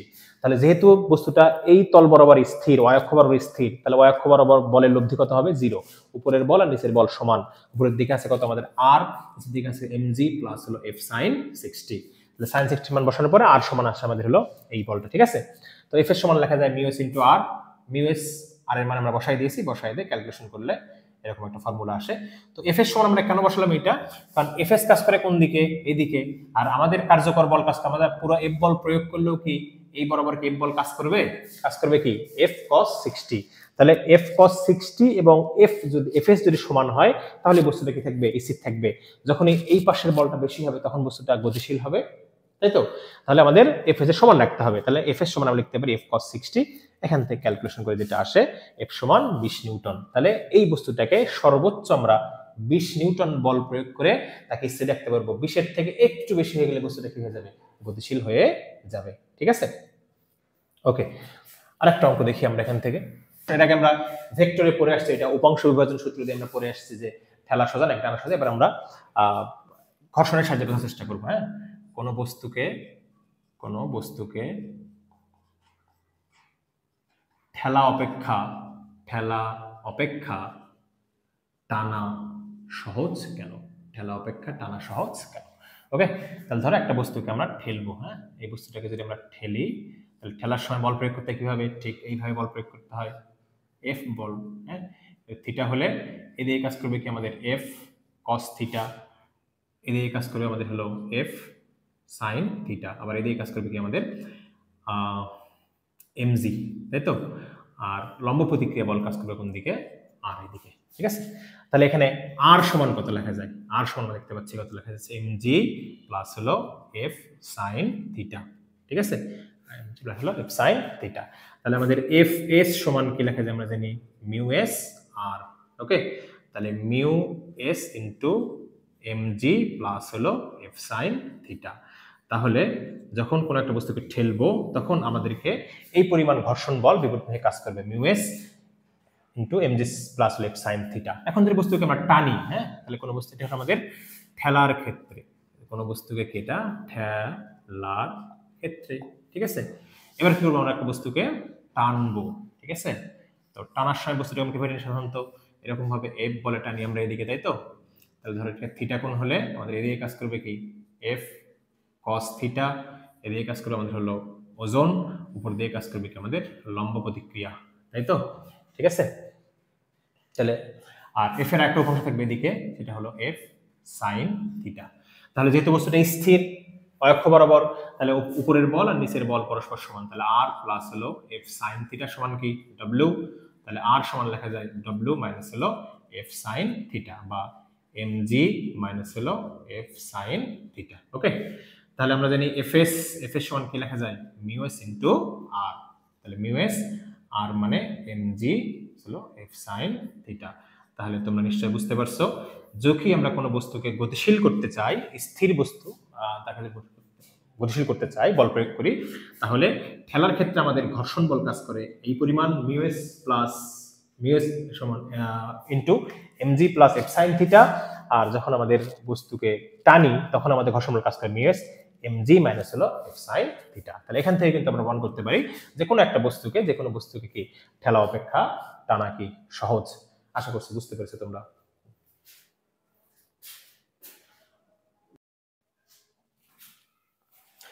দেখো আমরা এখানে আরেকটা ম্যাথ করার চেষ্টা করবো। এখানে 2 কেজি ভরের একটা বস্তু 37 ডিগ্রি করে আনতে একটা তল বরাবর এখানে আছে। তো বলছে এখানে ঘর্ষণ বল কত, হ্যাঁ, আরেকটা আছে বস্তুর ত্বরণ কত। তো ঘর্ষণ বল কত আমরা কি এখানে হয় স্থিতি ঘর্ষণ না হলে গতি ঘর্ষণ, যেখানে দেখতে হবে কোনটা হয় সেটা আমরা একটু দেখি। তো প্রথমে একটা বস্তুটা স্থির নাকি গতিশীল সেটা দিয়ে আমরা প্রমাণ করব। তাহলে কোনো একটা বস্তু স্থির নাকি গতিশীল সেটা নির্ভর করে কার উপরে, তার সীমাস্থ ঘর্ষণ বলের মানের উপরে, সীমাস্থ ঘর্ষণ বলের উপরে। হ্যাঁ, তো দেখি আমরা এই বস্তুটাকে গতিশীল এর ওজন কাজ করে কোন দিকে, এদিকে, তাই না। তাহলে এদিকে কাজ করবে কি, এটা থিটা হলে এটাও থিটা আমাদের 37 ডিগ্রি, এদিকে কাজ করবে কি mg cos 37 ডিগ্রি, আর এদিকে কাজ করবে কি mg sin 37 ডিগ্রি। হ্যাঁ, আর এইদিকে কাজ করবে আমাদের কি, বাধা দেবে কি ঘর্ষণ বল, তাই না। তাহলে আমরা দেখবো এটার সীমাস্থ ঘর্ষণ বলের মান আর আত্ম কাজ করবে কোন দিকে, এদিকে। ওকে, তাহলে বস্তু গতিশীল কিনা তারা কার উপর নির্ভর করবে, যে বস্তুটা সীমাস্থ ঘর্ষণ বলের মানের থেকে বেশি বলে কার্যকর আছে কিনা সে। ওকে, তাহলে সীমাস্থ ঘর্ষণ বলের মানের ফর্মুলা কি, Fs সমান μs ইনটু r। হ্যাঁ, তাহলে μs r মানে কি বলো দেখি, mg cos 37 ডিগ্রি। ওকে, তাহলে μs এর মান দেওয়া আছে 0.4, m এর মান 2, g এর মান যদি আমরা 10 ধরি, হ্যাঁ, cos 37 ডিগ্রির মানকে যদি আমরা কাউন্ট করতে চাই, এটা মোটামুটি এরকম একটা আসে 4/5। ঠিক আছে, 4/5। তাহলে এখানে কাটলে হবে আমাদের 2 4 দুগুণ 8 দুগুণ 16, 4 16 64, 6.4 এত নিউটন। এটা হলো আমাদের বাধা দানকারী বল। হ্যাঁ, আর বস্তুকে গতিশীল করবে কে বলো দেখি, এই যে এইটা আমাদের কার্যকর বল কোনটা আসলে, F সমান mg sin। তাহলে আমাদের কার্যকর বল যেটা, কার্যকর বল F সমান কত, mg sin 37 ডিগ্রি। তাহলে m এর মান হলো 2, g এর মান হলো 10, এটার মান দ্বারাই মোটামুটি আমাদের 3 ভাগ হলো 5। ঠিক আছে, তাহলে এটা কাটলে হবে 2 4 12 নিউটন। তাহলে আমাদের কার্যকর বল হলো এদিকে কাজ করবে কত, 12 নিউটন, আর এইদিকে আমাদের বাধাদানকারী বলের পরিমাণ কত, আমাদের 6.4 নিউটন। তাহলে বলতো বস্তুটা কি হবে, গতিশীল হবে, তাই তো? তাহলে বস্তু যদি গতিশীল হয় তার উপর কম ঘর্ষণ বল কাজ করবে। হ্যাঁ, তাহলে যেহেতু F is greater than Fs, তাহলে বস্তুটি গতিশীল, বস্তুটি গতিশীল। তাহলে কি এই 6.4 কাজ করবে না, 6.4 কিন্তু কাজ করবে না। গতিশীল হলে আর কিন্তু সীমাস্থ ঘর্ষণ ধরন কি গতীয় ঘর্ষণ বল কাজ করবে। তাহলে গতীয় ঘর্ষণ বলের ফর্মুলা কি আমাদের, F কে সমান কি লেখা যায়, মিউ কে আর। তাহলে মিউ কে আর মানে আমরা কি জানি, F mg cos কত ডিগ্রি, 37 ডিগ্রি। ঠিক আছে, ওকে। তাহলে মিউ এর মান কত ছিল আমাদের, মিউ এর মান হলো 0.3, m এর মান 2, 10 cos 37 ডিগ্রির মান কত, 4/2। তাহলে 2 4 দুগুণ 8 16, 3 16 48, 4.8 নিউটন। তাহলে এই কিন্তু আমাদের ঘর্ষণ বল। এটাই আমাদের প্রথম কোশ্চেনে চাইছে, ঘর্ষণ বলের মান কত। ঠিক আছে, এরপর আমাদের 2 নাম্বার ছিল কি, ত্বরণ কত। ত্বরণের ফর্মুলা কি, F মাইনাস Fk ভাগ হলো m।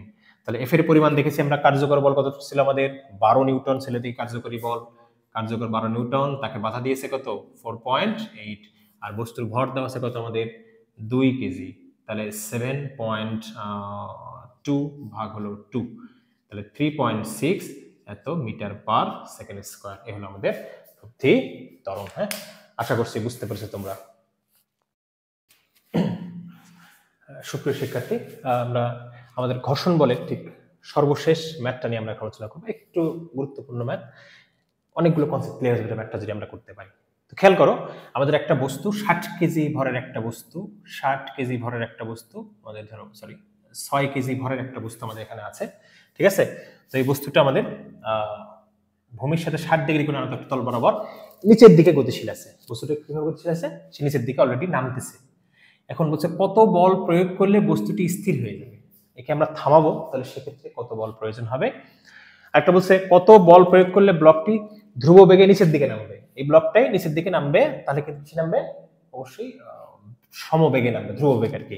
একটা বলছে কত বল প্রয়োগ করলে ব্লকটি 4 মিটার পার সেকেন্ড স্কয়ার উপরের দিকে গতিশীল হবে। তো প্রথমটাতে আমরা একটু খেয়াল করি, দেখো তাহলে এই বস্তুটার ওজন কাজ করবে কোন দিকে, mg। এদিকে কাজ করবে কি আমাদের, থিটা হলে এটা 60 ডিগ্রি হলে এটা আমাদের কি mg cos 60, এদিকে কাজ করবে কি mg sin 60। ঠিক আছে, তাহলে বস্তুটা যদি এইদিকে গতিশীল থেকে থাকে তাহলে অবশ্যই ঘর্ষণ বল কাজ করবে কোন দিকে বলো, এইদিকে, তাই তো? তাহলে বস্তুকে স্থির রাখতে হলে আমাদের কোন বল প্রয়োগ করতে হবে, বস্তুকে স্থির রাখতে হলে কোন বল প্রয়োগ করতে হবে আমাদেরকে, অবশ্যই সীমাস্থ ঘর্ষণ বল, তাই তো? তাহলে এই পাশের বলটা কিন্তু অবশ্যই Fs এর থেকে বেশি ছিল, হ্যাঁ, যে কারণে ওই গতিশীল। তাহলে যদি আমরা একে থামাতে চাই তাহলে এর সাথে কি আরো একটা বল আমাদেরকে অ্যাড করতে হবে। এর সাথে কি করতে হবে, আরো একটা বল কি করতে হবে আমাদেরকে অ্যাড করতে হবে। তাহলে এই এফটাই বের করতে হবে। তাহলে বস্তু mg sin থিটা, তার কারণে বস্তুটা গতিশীল হচ্ছিল, তাকে বাধা দেবে কে, সীমাস্থ ঘর্ষণ বল Fs। তো যেহেতু বস্তুটা আগে থেকে চলছিল, তার মানে Fs এর থেকে মানটা কি হবে, অবশ্যই এখানে বড় হবে। তাহলে অবশ্যই Fs এর সাথে আরেকটা বল যদি আমরা উল্টা দিকে প্রয়োগ করি তাহলে বস্তুটা কি হবে, সাধারণত থেমে যাবে। ঠিক আছে, ওকে, দেখি কি পরিমাণে বল আমাদেরকে প্রয়োগ করতে হবে। তাহলে খেয়াল করো, আমাদের একে প্রথমটাতে আসি আমরা ক নাম্বার। হ্যাঁ, তাহলে mg sin 60 এটা আমাদের কি করবে, গতি তৈরি করবে। হ্যাঁ, আর তার বিপরীতে যদি বাধাদানকারী বল আমরা দেই f সমান হলো f প্লাস হলো fs, তাহলে কি আমাদের বস্তুটা থেমে যাবে। ওকে, তাহলে m এর মান কত, আমাদের m এর মান হলো 6, g এর মান হলো 10, sin 60 এর মান কত, √3 বাই হলো 2, f fs মানে কি μs r, আর r মানে কি mg cos 60। তাহলে এখানে হচ্ছে আমাদের 30√3 সমান হলো f প্লাস μs এর মান দেওয়া আছে কত আমাদের এখানে 0.6, m এর মান হলো 10, সরি m এর মান হলো 6, g এর মান 10, cos 60 এর মান হলো হাফ। ঠিক আছে, তাহলে f প্লাস এখানে হলো 30, 5 6 30 18, হ্যাঁ এখানে হলো 18, এটা হিসাব করলে মোটামুটি আমাদের মোট 52 মতো হয় আর কি। তাহলে f সমান কত আসছে 52 মাইনাস 18, তার মানে আমরা যদি অতিরিক্ত 34 নিউটন বল আমরা প্রয়োগ করি তাহলে বস্তুটা কি হবে, থেমে যাবে। তাহলে একে থামানোর জন্য টোটাল বল লাগবে কত আমাদের 52। এইদিকে যে পরিমাণ বল আছে উল্টা দিকে ঠিক ওই পরিমাণ বল দিলে বস্তুটা কি হবে, থেমে যাবে। কিন্তু আমাদের ম্যাক্সিমাম ঘর্ষণ বল সেটার মান দেওয়া আছে কত 18, তাহলে আমাদের অতিরিক্ত কত বল প্রয়োগ করতে হবে, দরকার 52 আছে আমাদের 18, তাহলে আমাদেরকে কত বল প্রয়োগ করতে হবে 34। আশা করছি বুঝতে পারছো তোমরা। তাহলে এই ব্লকটার উপরে আমরা যদি উল্টা দিকে 34 নিউটন বল প্রয়োগ করি তাহলে বস্তুটা কি হবে, থেমে যাবে। ওকে, 2 নম্বরে বলছে কত বল প্রয়োগ করলে ব্লকটি ধ্রুব বেগে নিচের দিকে পড়বে, কত বল প্রয়োগ করলে ব্লকটি কি ধ্রুব বেগে নিচের দিকে পড়বে। ওকে, তাহলে যখন বস্তুটা ধ্রুব বেগে নিচের দিকে পড়বে, খ নম্বরে আমরা চেষ্টা করি, তখন বস্তুর উপর কোন বল কাজ করে বলো দেখি, অবশ্যই ঘর্ষণ বল। তখন এখানে কিন্তু এফএস থাকবে, তখন এখানে কাজ করবে কি বলো দেখি, এফ কে। হ্যাঁ, তাহলে বস্তু যদি এদিকে গতিশীল হয় তাহলে ঘর্ষণ বল কাজ করবে কোন দিকে, আমাদের। ঠিক আছে, তাহলে এবার বলো তো দেখি, ধ্রুব বেগ মানে কি দুই পাশের বলের পরিমাণ সেম হতে হবে, লব্ধি বল 0 হতে হবে। তাহলে খ নাম্বারটা আমরা একটু দেখি, তাহলে এফ প্লাস এফ কে সমান কি লেখা যায়, mg sin 60। mg sin 60 গতিশীল করবে আর বাহা দেবে কে, এফ কে প্লাস হলো আমাদের বল আর কি। ঠিক আছে, আমরা কার মান নির্ণয় করব, এফ এর মান। তাহলে mg sin 60 মাইনাস হলো এফ কে, m এর মান 6, g এর মান 10, এর মান হলো √3/2, f এর মান কত মিউ কে ইনটু r, r মানে mg cos 60। হ্যাঁ, এইটুকু মান হিসাব করলে দাঁড়ায় 52, মিউ কে এর মান হলো 0.4, 6 10, cos 60 এর মান কত আমাদের হাফ। তাহলে এখানে 5 6 30, 3 4 মনে হয় 12, 5 6 30, 5 6 30, 3 4 12, তাহলে আমাদেরকে অতিরিক্ত 40 নিউটন বল প্রয়োগ করলে বস্তু কি হবে, 4 মিটার সরি ধ্রুব বেগে নিচের দিকে নামতে থাকবে। কখন, গতিশীল অবস্থায়। ঠিক আছে, বুঝতে পারছেন নিশ্চয়ই এটা। তাহলে বস্তুকে যদি আমরা সমবেগে গতিশীল করতে চাই তাহলে আমাদের প্রয়োগকৃত বল কত হতে হবে, প্রয়োগকৃত এমনি সাইন থিটা গতিশীল করতেছিল, তাহলে উল্টা দিকে ঠিক সমপরিমাণ বল প্রয়োগ করলে বস্তু কি হবে, সমবেগে গতিশীল হবে। তাহলে যখন গতিশীল থাকবে তখন তার উপর কি এফএস কাজ করবে, তখন কাজ করবে কি এফ কে। তাহলে এফ প্লাস এফ কে সমান কার সমান হতে হবে, এমজি সাইন থিটার সমান হতে হবে। আশা করি বুঝতে পেরেছো তোমরা। 3 নাম্বার টপিকটা খেয়াল করো, হচ্ছে কত বল প্রয়োগ করলে ব্লকটি 4 মিটার পার সেকেন্ড স্কয়ার ত্বরণে গতিশীল, উপরের দিকে গতিশীল হবে। কত বল প্রয়োগ করলে ব্লকটি 4 মিটার পার সেকেন্ড স্কয়ার ত্বরণে উপরের দিকে গতিশীল হবে, উপরের দিকে গতিশীল হবে। ওকে, তাহলে দেখো, তাহলে আমাদের বল প্রয়োগ করতে হবে কোন দিকে, অবশ্যই উপরের দিকে বল প্রয়োগ করতে হবে। তাহলে উপরের দিকে যদি আমরা বল প্রয়োগ করতে চাই তাহলে বলো তো ঘর্ষণ বল কাজ করবে কোন দিকে, অবশ্যই সমান। তাহলে এই F k plus MG sine theta সমান যদি আমরা বল প্রয়োগ করি তাহলে বস্তুটা কি হবে, ধ্রুব বেগে উঠবে। তাহলে ধ্রুব বেগে ওঠার জন্য কি বল প্রয়োগ করতে হবে, এমজি সাইন থিটা প্লাস হলো এফ কে। এখন যেহেতু ত্বরণ বলছে তাহলে কি করতে হবে, এর সাথে আরেকটু বল অ্যাড করতে হবে। আমাদের গতি ও ঘর্ষণ বলের লাস্টের যে টপিকটা ছিল যে আনজ তল প্লাস হলো সমত্বরণ, হ্যাঁ এই টপিকটা। তাহলে খেয়াল করো, এম এর মান 6, জি এর মান 10, sin 60 এর মান কত √3/2, এফ কে মানে কি মিউ কে আর, আর মানে কি mg cos 60, এম এর মান হলো 6 আর ত্বরণ কত বলছে আমাদের এখানে 4 মিটার পার সেকেন্ড স্কয়ার ত্বরণে। তাহলে এইটুকুর মান হলো 52, এখানে আমাদের হলো 0.3 plus 6 plus 10 into half plus হলো 4 6 24। তাহলে এখানে কাটাকাটি করলে যেটা দেয় সেটা হলো আমাদের 5 5 18, তাহলে 52 যোগ হলো 18 যোগ হলো 24।